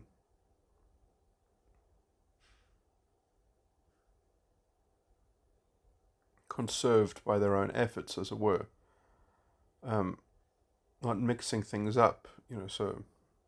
And I think that once you have a society that has a kind of golden thread of tracking and monitoring integrity, it's much easier to kind of see what systems are being lazy and are just kind of forming themselves around some kind of loose consensus on issues, and which structures are actually mindful of keeping track of actual sort of questions of substance, or that keep their integrity, that are actually actively discerning and sense making, as it were. Obviously, also there are different tools of sense making, and people that use heuristics more than, let's say, values and first principles, also when perhaps they're not the correct values to have, or they're not the correct first principles to have. But I generally think that people, true seekers, very quickly find, because they have the humility that they are susceptible to criticism enough to refine their own thinking. They are, they are very prone to be quickened.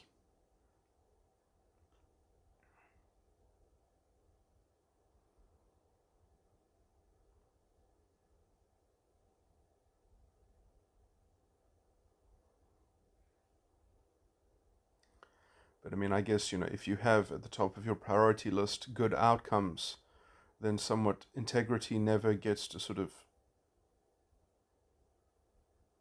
cohere, never gets to set itself up. So we don't really have much experience with such, let's say, organizational structures. But in some sense, those organizational structures are, all organizational structures are fundamentally prone to a kind of homogeneous trust conformity rather than actually delineating their own sense of integrity, that people then can judge and discern which institution is more sensible than another institution or reasonable. You can't even do that under the condition in which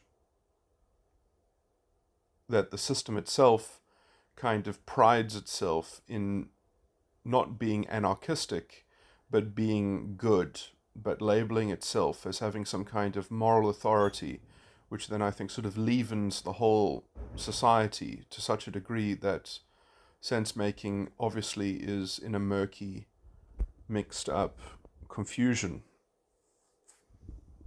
Okay, anyway, I think I've talked about this point a long time. I don't know if I've perfectly presented it, but that, I think, is basically the whole general sort of set of ideas around it. One last clarification. So the hope that I'm talking about, or the hopefulness that I'm talking about, is not a generalized hope about the status of the system. The status of the system is fundamentally regarded in an agnostic light, that one is morally agnostic about it. But the hopefulness pertains to the individual engagement with other individuals and their understanding within such a system.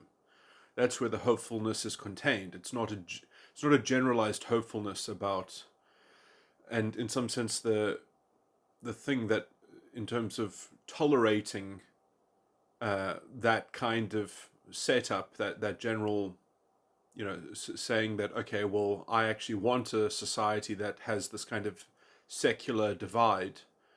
Well, obviously this could be seen as parallel with, that God gives human beings who are made in His image a kind of inalienable freedom, and so that's the kind of, perhaps, but where Christians can find common ground with people who are just libertarians, or in fact perhaps where the libertarian sort of secularist framework emerged was somewhat following from doctrinal elements within Christianity itself, but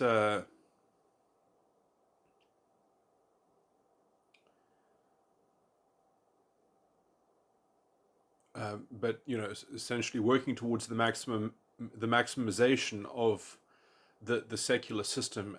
In my view, from a Christian perspective, it should be regarded as trying to maximize moral anarchism that is well balanced to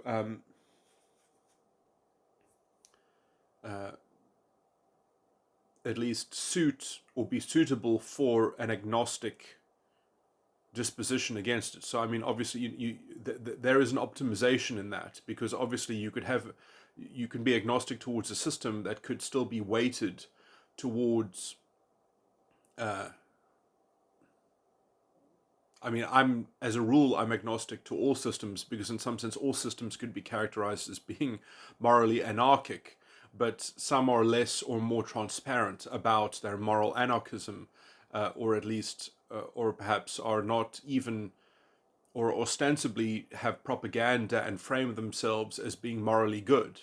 And that I consider uh, um, to be suboptimal. That the system should only make a claim that it is morally anarchistic. But I mean, obviously, people want to use their vote also to maximize public good, but it has to do so in a way that it doesn't tread on the individual realm of the private sanctity of the individual to have their freedom of conscience. So you can't sort of legislate morality, but you can try to do other things to create public goods, to invent so you can try to do things with legislatures, with politics, but and you can sort of try to promote things that are morally better than not, but it just should not encroach. So there is a kind of technical sort of optimization here on some levels. There's some preferences that you could sort of have.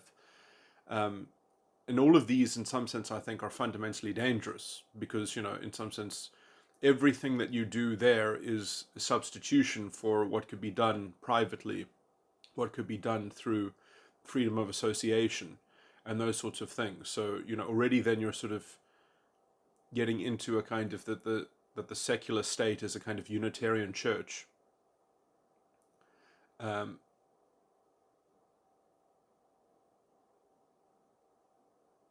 So, I mean, I believe in maximizing transparency in the state.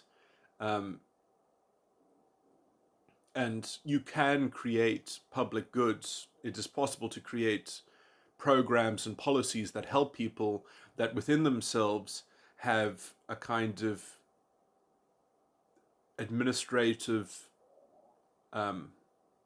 filtration system in terms of, so that it doesn't end up creating perverse incentives, that is guarded against its own sort of tendency towards creating a moral, a kind of a moral project. When I say moral project, I mean in such a way where morality becomes institutionally vested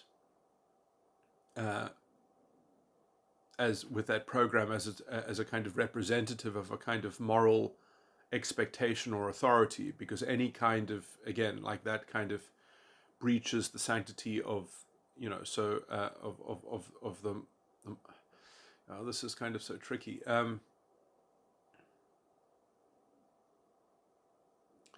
So it's, I guess you could have the state try to do things that make it kind of like a Unitarian church, so long that it hopefully cleans up after itself and doesn't have a kind of perverse incentive, which becomes a kind of, anyway. But I mean, these are perhaps sort of soft corrupting things that the state can do that are about the democracy and not about the republic. You could say that, so that the republic structure should be a kind of moral anarchism, but the democracy can still try to invent public goods around it, within it, with a kind of democratic mandate. But it can't, in a legal sense, when being legally tested or anything like that, try to claim that it has some kind of moral authority,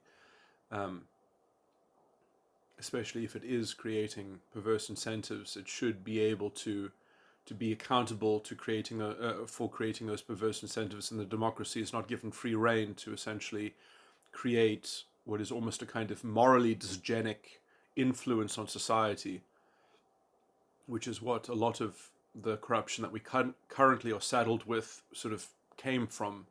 That kind of tolerance that we have for our democracy to indulge in a kind of moral authoritarianism or a kind of moral infantilism of the people or of the citizenry or of the integrity of the individual, and a kind of moral paternalism provided by them, which then has a kind of fundamentally, once you have normalized that kind of political structure or expectation within the polity, then you've got, I would argue, a kind of systemic corruption, which is somewhat addicted to a kind of perverse incentive or sort of externalizing blame onto the collective via the political representation or government of the collective. And you've got an impoverishment of the individual private freedom of association realm.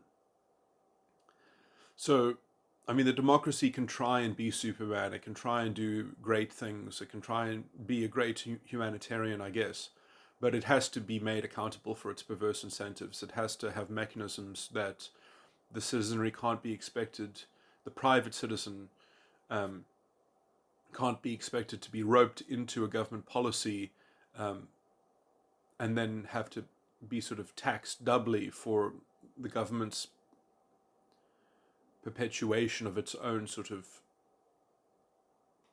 moral inversion of its aggrandizing itself while scapegoating the blame that it itself is causing and inflicting it onto the body politic, and then sort of reaping the benefit of that in a kind of in this never-ending exacerbated sort of moral war that it has, the war against drugs or the war against this or that, which it's not solving, which it's pragmatically exacerbating. So that's a soft version of almost a kind of ideologically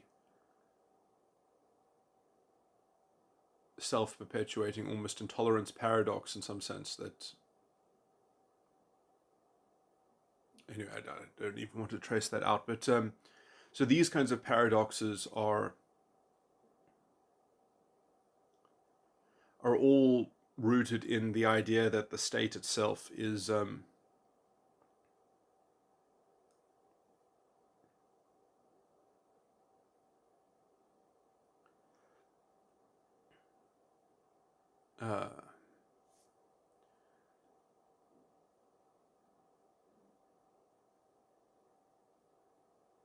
is morally good rather than being fundamentally a kind of moral anarchy.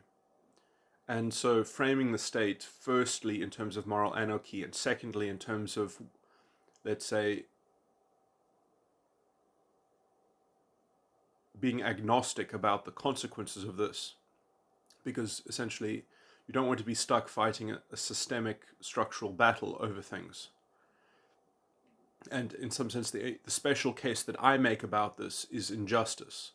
That if you don't have a justice system that is fundamentally attuned to these kinds of sophisticated and esoteric paradoxes, then you've got a system that, in my mind, is fundamentally corrupting to the mind, because then you are automatically expected to be incepted into this kind of worldly, ideological, sort of never-ending unfolding of a status quo in which, you know, you have to be roped into the war on this and the war on the moral war on drugs or the moral war on this or that.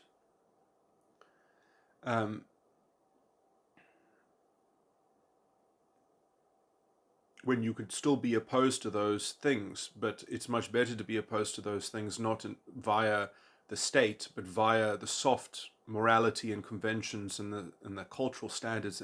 The moral standards in a society should be what protects people from these things, not, you know, that there should be a taboo against taking drugs, generally speaking, something like that, and that culture should be meaningful and people should, but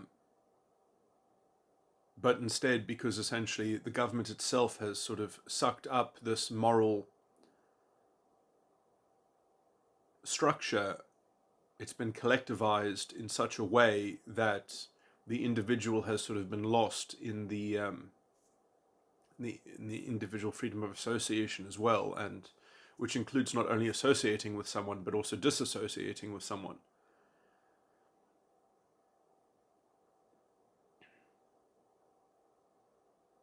And in some sense, this is because, there has been a general malaise in people wanting to overlook people's individual integrity and just kind of, well, it doesn't matter what you think because the democracy rules us anyway. So it just matters kind of what the generalized common denominator, the generalized view on this is. And so you can overlook the individual as not important because the cultural sphere is somewhat over determined by the political. And then people can play this systemic game of complaining that the system is against their group or that group, because essentially the system has not entrenched itself into a kind of understanding it as a moral anarchy, as a from a judiciary, from a judicial kind of framework, in which the individual and the state can be seen as equal operators, with equal measures to either justify or infringe constitutional rights. So anyway, yeah, that is my explanation as to wanting to optimize a secular justice.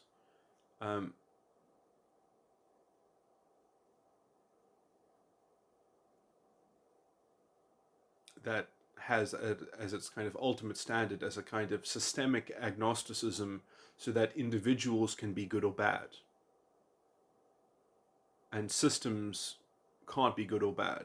Although I would argue that a system is bad, not in the sense that I was just saying good or bad, but in the sense that it'll kind of be fundamentally unjust if it's not sensitive to that trying to optimize for agnosticism, because then it's essentially trying to create a moral orthodoxy via the state or via what the state endorses, which is itself a kind of intruding on the freedom of association, or let's say even the almost the foundational precondition of having a viable liberal democracy that is self-government by the people, because then you have this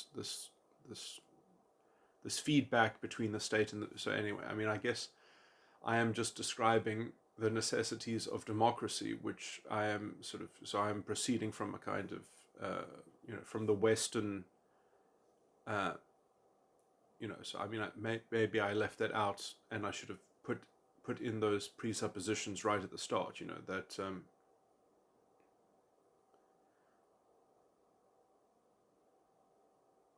the kind of the inalienable dignity of the individual and the fundamental integrity, which must be that the justice of the state must have some kind of sophisticated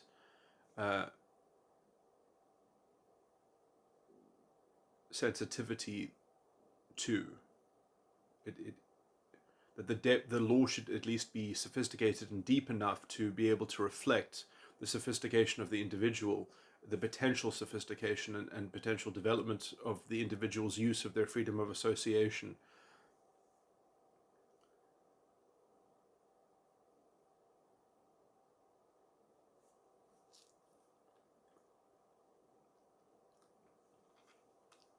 And so, I mean, the more conservative or Republican or classical liberal voices in the West have essentially made the argument that what a lot of people are trying to do through the government is not necessarily a bad thing. It just shouldn't be done via the government. It should be done with something else. I mean, if you want to tax people more to provide more services, why not model that as a charity? Why try to build charity into the state and then create this kind of moral distortion and a kind of turning the state into a kind of secular moral orthodoxy, anyway, which then in some sense has a fundamentally sort of trajectory, sort of heading towards something that looks like an authoritarian unitary church of the state, of state power. And so, it just kind of, it fundamentally, almost culturally, it's not sustainable. But again, I would argue that this is because the system itself, at least in the American structure, didn't fix these things. That the system itself is just fundamentally incoherent, and that's essentially what I'm arguing for, is just that you need to have a self-consistent structure that where its values and its rhetoric matches up with its own fundamental structure. And when you don't have that, and then there are inevitable contradictions, then that is a kind of intellectual poison, but perhaps also the model of a spiritual poison, because, as the intellect goes, so can essentially there be a kind of insidious corruption for men to imitate or mimic, or to have imprinted on themselves. And, even if you had the alternative, let's say a self-consistent theocracy, then I think you have another problem, because then you have the problem of a kind of the monolith collective Unitarian church that then can't make a viable, a necessary distinction between the understanding and behaviorism. That essentially you can't disassociate the ostensible external actions of piety. Piety becomes essentially a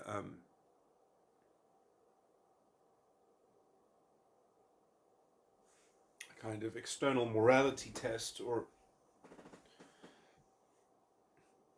and then you end up with a kind of, I would even argue, a kind of human creature where language itself loses its internal meaning in some sense, because it's just a container to facilitate the perpetuation of a kind of enforced behaviorism. I know utilitarianism, I think, turns people into animals very, very quickly. Words lose their meaning. I think this even happened in the hyperrealism of, sort of Nazi society. I mean, you might have different words that have the same sounds that make them up, but their actual, how they are regarded as what they contain, I think essentially there's very little mass that the actual mental grammar ends up attaching itself up to, because it's the experience itself just gets lost in the recurrence of the behaviorism, because it's not sort of reverse engineered at all. It has no sort of fundamental pedagogical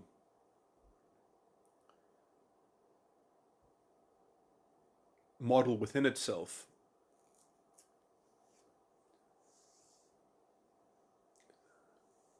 Anyway, I made that point rather poorly, but that's another point on this matter. So, in conclusion and in short, my proselytizing about political secular structures falls on two basic requirements. The one is that you would like a system that endorses freedom and that is sort of rational and self-consistent.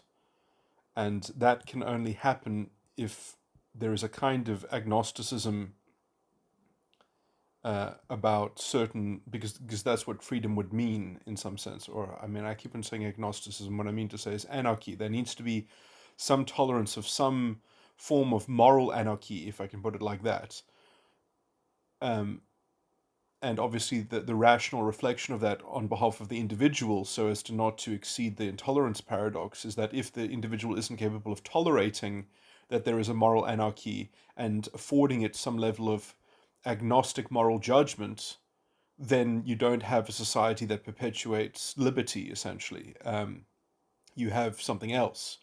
And so essentially the something else would be either some kind of totalitarian or tyrannical autocracy or theocracy, both of which would, could argue could be morally superior or perfect potentially, but I would argue that essentially that would override the individual freedom of conscience to the extent to which that you wouldn't know where the enforcement of the moral law began and the understanding of the individual denizen of such a structure would begin. And so, you would lose any moral integrity, because it would be blended into a kind of monist moral architecture in which you would become fundamentally a part of the world. So, in order to have these kinds of basic psychological distinctions, which I think are important for, in some sense, cultural reproduction, so that you don't devolve into stupidity and into all the things that we see currently in the States. So, um, you know, currently the kind of perversion, moral perversion that nations generally precipitate when they don't have this kind of structure. Now, there are some structures that have had a kind of de facto embedded, like for example, the American system, although it doesn't have the correct structure on paper, de facto it has been a pretty good approximation, because even though it's only given people the rhetoric of independence and liberty and, let's say, the sovereignty of the people, it has de facto guaranteed that essentially through the Second Amendment, the gun amendment, so that essentially you can kind of police the intolerance paradox via essentially a de facto guarantee of freedom of association. So in some sense, the protection of liberty is somewhat hedged into how freedom of association has been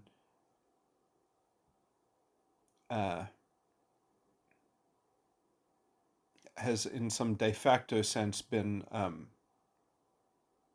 empowered as a counterbalancing force against what the state might do. And then there's a kind of, but there's a political and essentially the whole political democracy side of it is a bit of a mess, is a bit of a kind of, also I would argue, a kind of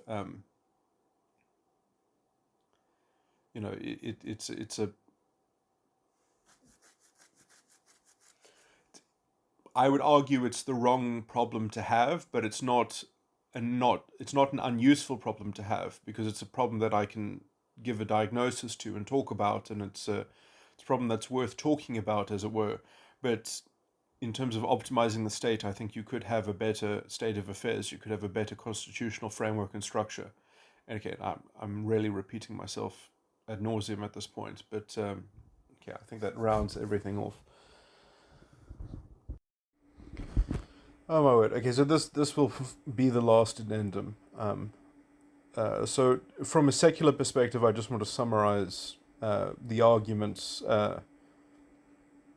So I mean, I think a lot of the elements that I've been talking about essentially fall into two major arguments, or to two major points, which somewhat reinforce each other. The one is that you need a coherent, self-consistent resolution to the liberal intolerance paradox. So if you want a liberal society, you need a solution to the intolerance paradox, and that should be integrated into the justice system. It shouldn't be integrated into a de facto sort of guarantee of freedom of association because everyone has guns.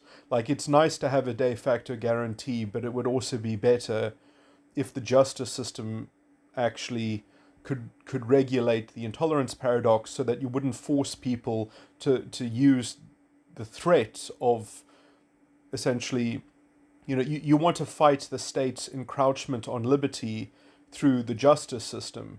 You don't want to have to do it with guns, essentially. So, that is going to just be, so we have a substandard, we have a structure, at least in the American example, that I would argue doesn't properly solve the liberal intolerance paradox, and you need it to be integrated into the justice system. The other thing, which is just really part of the general philosophy of understanding the maintenance or the structure of having a liberal open society, is that essentially part of having a liberal open society is that you don't try to collectively make moral progress through a system. You don't try to make moral progress collectively. You try to do it via the individual. And so, and that, that's a much sort of more clear way of saying all the weird things that I was getting into about, sort of having hope about the individual but not hope about the system, is just see that it's a fundamentally sort of invalid route to try to gain moral progress through a kind of collective system. Although that doesn't mean that a system and a structure in the world can't be optimized, or but essentially it shouldn't be optimized for a kind of moral excellence. Don't try to make moral progress through the collective. Try and make it through the individual, and then by that very nature, the liberty, the individual integrity of the, and freedom of conscience and freedom of association, freedom of contract, and all the things that make up liberty will then be at the apex of the value in the structure, thus maintaining an open liberal society. So, the liberal society will always, by its very nature, be prone to individuals, let's say, being perverted or being immoral or something like that. It's not as if the structure in its self-consistency and coherence can't force people to come to heel around certain things, but you're not going to use that mechanism to try to force a kind of moral perfection out of people.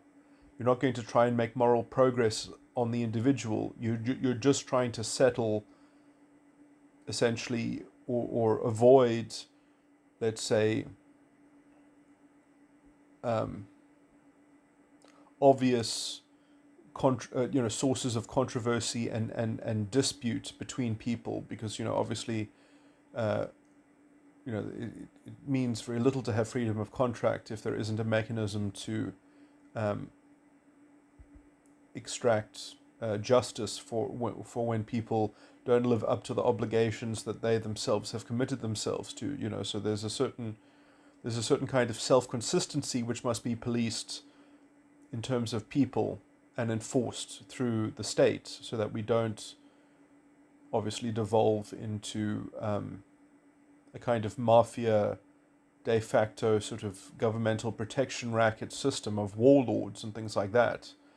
So, we can expect to have order from a secular society, but we can't expect to have moral perfection, or anyway.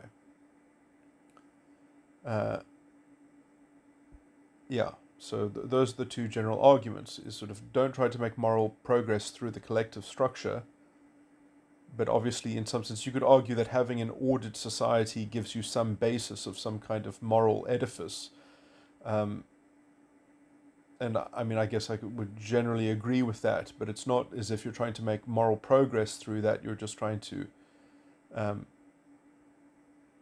create a sustainable container that's self-consistent and coherent, that can actually ground real liberty and enshrine and respect the individual dignity of people, and allow them to attain to their sovereignty.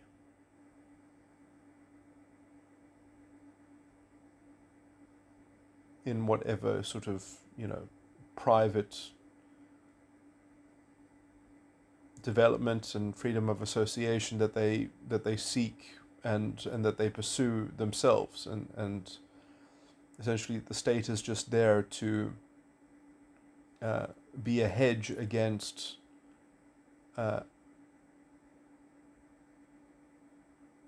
in some sense I do see the state as just needing to take care of the intolerance paradox, the liberal intolerance paradox. You do need a kind of solution to that. I think I've had another formulation of this, which I'm not remembering right now, which is that,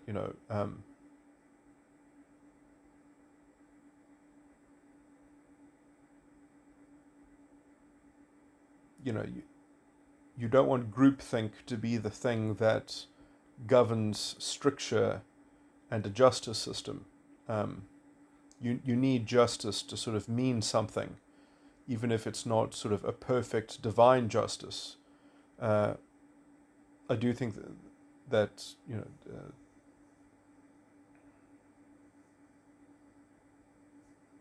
justice does need to sort of conform to reasonableness, and it must be perfectly coherent, or it must at least have a duty to develop in that direction of complete self-consistency and coherence, which it can do if it has a full set of values and principles and general structures of formulating criteria for the different instruments and mechanisms that exist within, let's say, the conceptualization of people's rights and their freedoms and their duties and their powers and such. And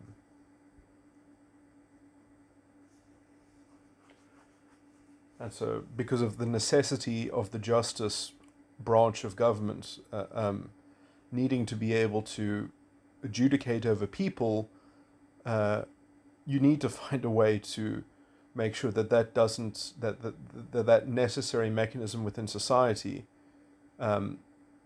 doesn't get corrupted by the other branches of government, which in America that corruption is not obvious, but for the constitutional framework tilting way too far towards the democracy, but also not having enough of a substantive basis for the judiciary to be more independent and to give ammunition and proper sanctity of individual rights, which essentially there just aren't.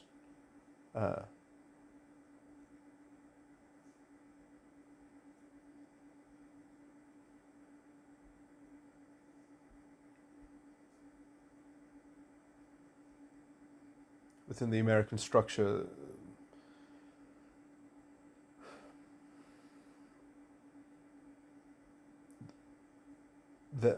that sort of legal theory just doesn't exist.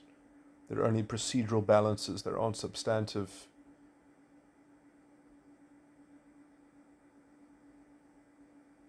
checks on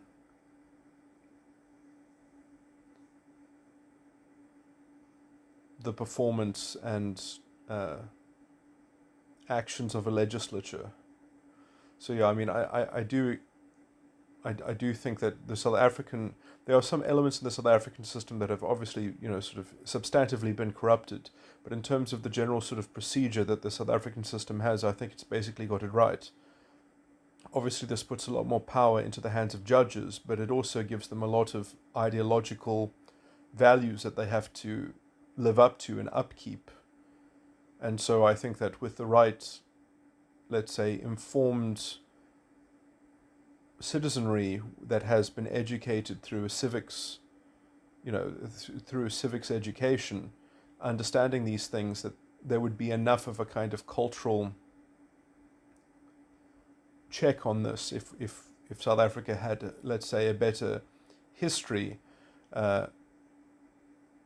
But obviously we've been run by very cynical operators that have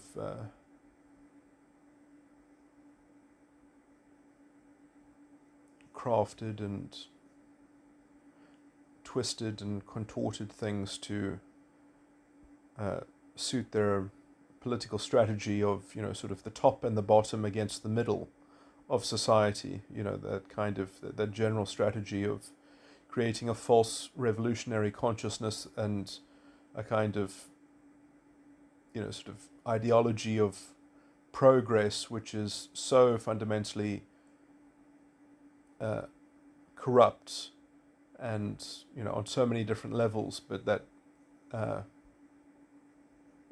creates a diversion.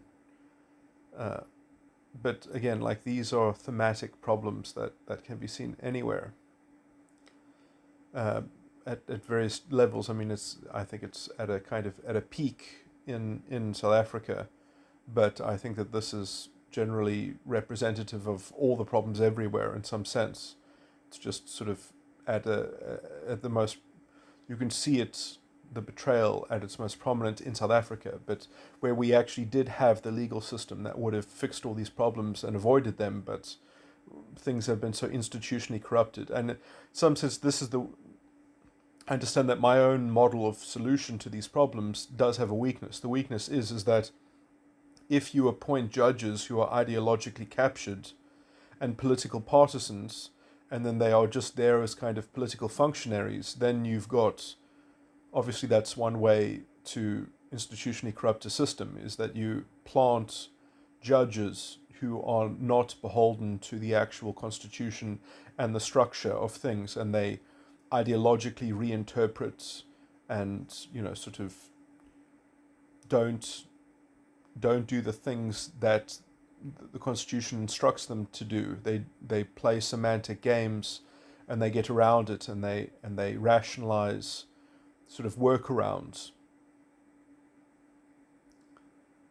and they kind of leave the values on the floor, and in some sense, that and they overtly betray the Constitution. Now, I'm surprised that in South Africa there isn't more of a kind of argument against these structures based on the constitutional betrayal. I also think that is also the biggest argument available for people wanting independence from the national sphere, in terms of the Western Cape independence movement. I think that on the grounds of constitutional betrayal, it works a lot. Anyway, but that's basically a tangent. But anyway, I'm just saying that, yeah, I mean, obviously you need judges with integrity, and you need judges. I mean, if there was ever a system in which I do think that when the judges in my system betray the Constitution, it is obvious. It doesn't. It's not like it's subtle. So I think that my system is still a lot better, because you get the same kind of ideological corruption in the American system, but there it's easy for them to rationalize it and to sideline the issue. Whereas when it happens in my country, you can see that it is a very clear abrogation of what is contained in the Constitution, and how the limitations clause is meant to function, and how it's been worked around, how it's been how it's been gerrymandered, how it's been sort of obfuscated. So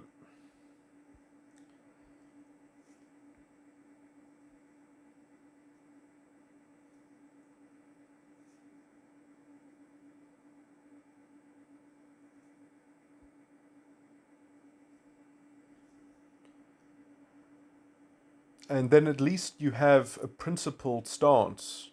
And, even if it's going to be controversial, and you do get into a situation where the judges corrupt the system or something like that, or judges have been planted to corrupt the system, at least there could be a cultural backlash, and there could be a movement against it, in the same way that Justice Scalia, sort of created, a more originalist interpretation of this of the American Constitution, which was sort of trying to at least trying to bring some coherence back to the American structure.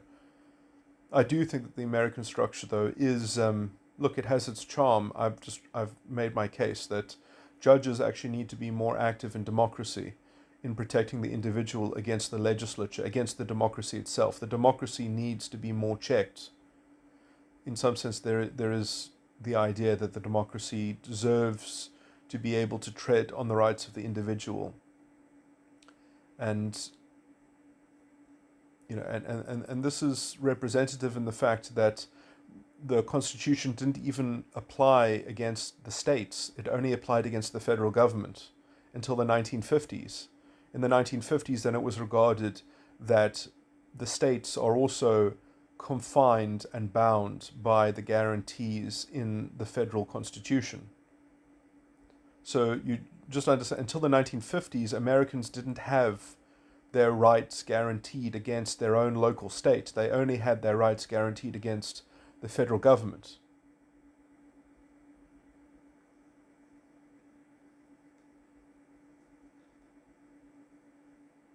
So the system itself is not really structured or coherent, because it wasn't also designed to do all the things that people think that it does in a vague kind of concept, but it just doesn't translate into the actual functioning of the state itself.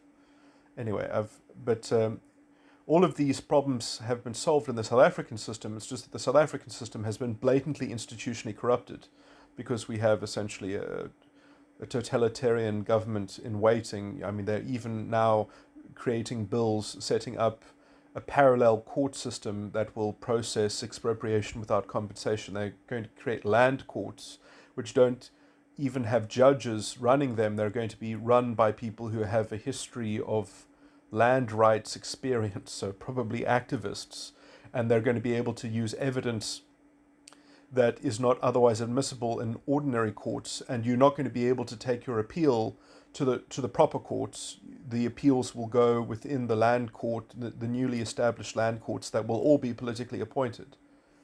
So, yeah, we've kind of got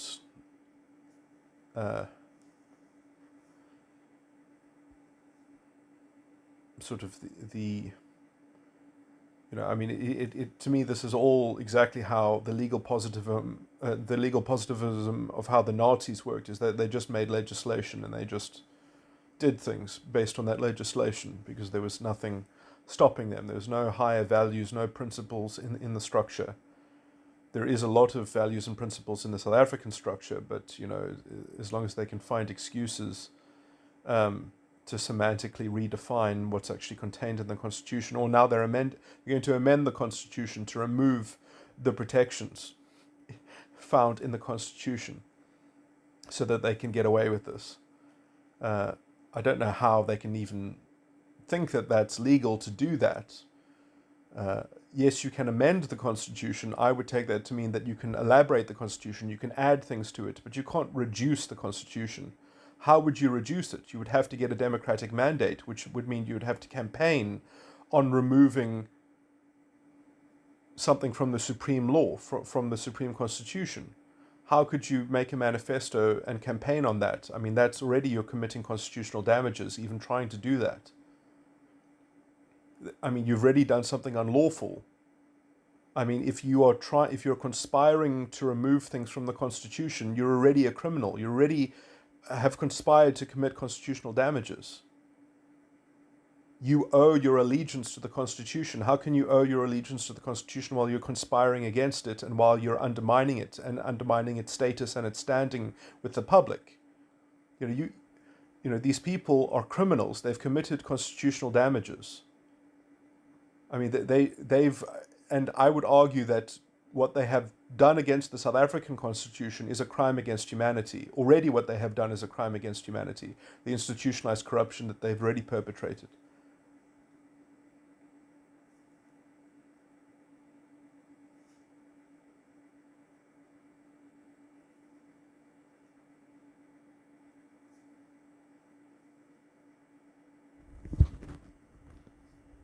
Anyway, these are certainly grounds for breaking away from these people that want to do these terrible things, because they are betraying the Constitution. And so in order to at least preserve the Constitution for some of the South African territory, I think that there is a justification to divide the country on that basis alone.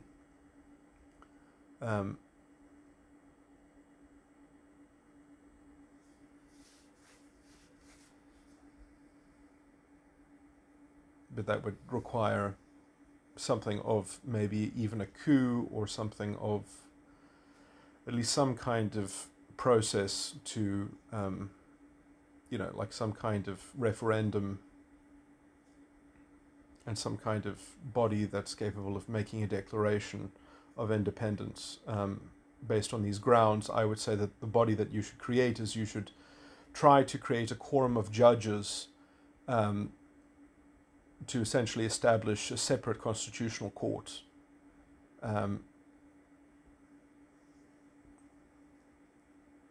And that would be the basis on which one could essentially ratify the moves of dislocating any connection of authority to the institutionally corrupt structures. But I mean, in some sense, maybe also regarding the de facto thing that, like, how much democratic endorsement is there for the ANC and the EFF? Because if people are still willing to democratically endorse their betrayal of the Constitution, then at some level the only way to really manage that is to divide the country and to say those territories where there is still a democratic endorsement to betray the Constitution, they can have at it, but we're not going to continue down that disgusting betrayal and that corruption. We're going to have no part of that. We're going to divide away from that terrible sort of slow motion train wreck. They can have at it, but we'll go our separate way. And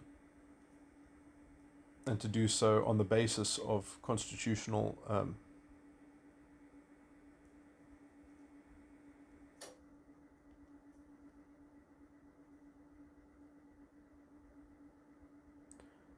some sense conserving the Constitution and constitutional damages, which, the Parliament itself, you could say, well, the Parliament is actively seeking to undermine the Constitution, therefore the Parliament has made itself essentially an the Parliament itself has declared itself a kind of enemy of the Constitution, and therefore anyway, so I mean, in some sense you would have to have some kind of democratic trigger in order to some kind of referendum to try to manage the sequestration of the provinces that aren't willing to go down this very corrupt sort of legal positivism of redefining the Constitution and maiming it and betraying it in all these ways. Anyway, I've spoken about this in other recordings.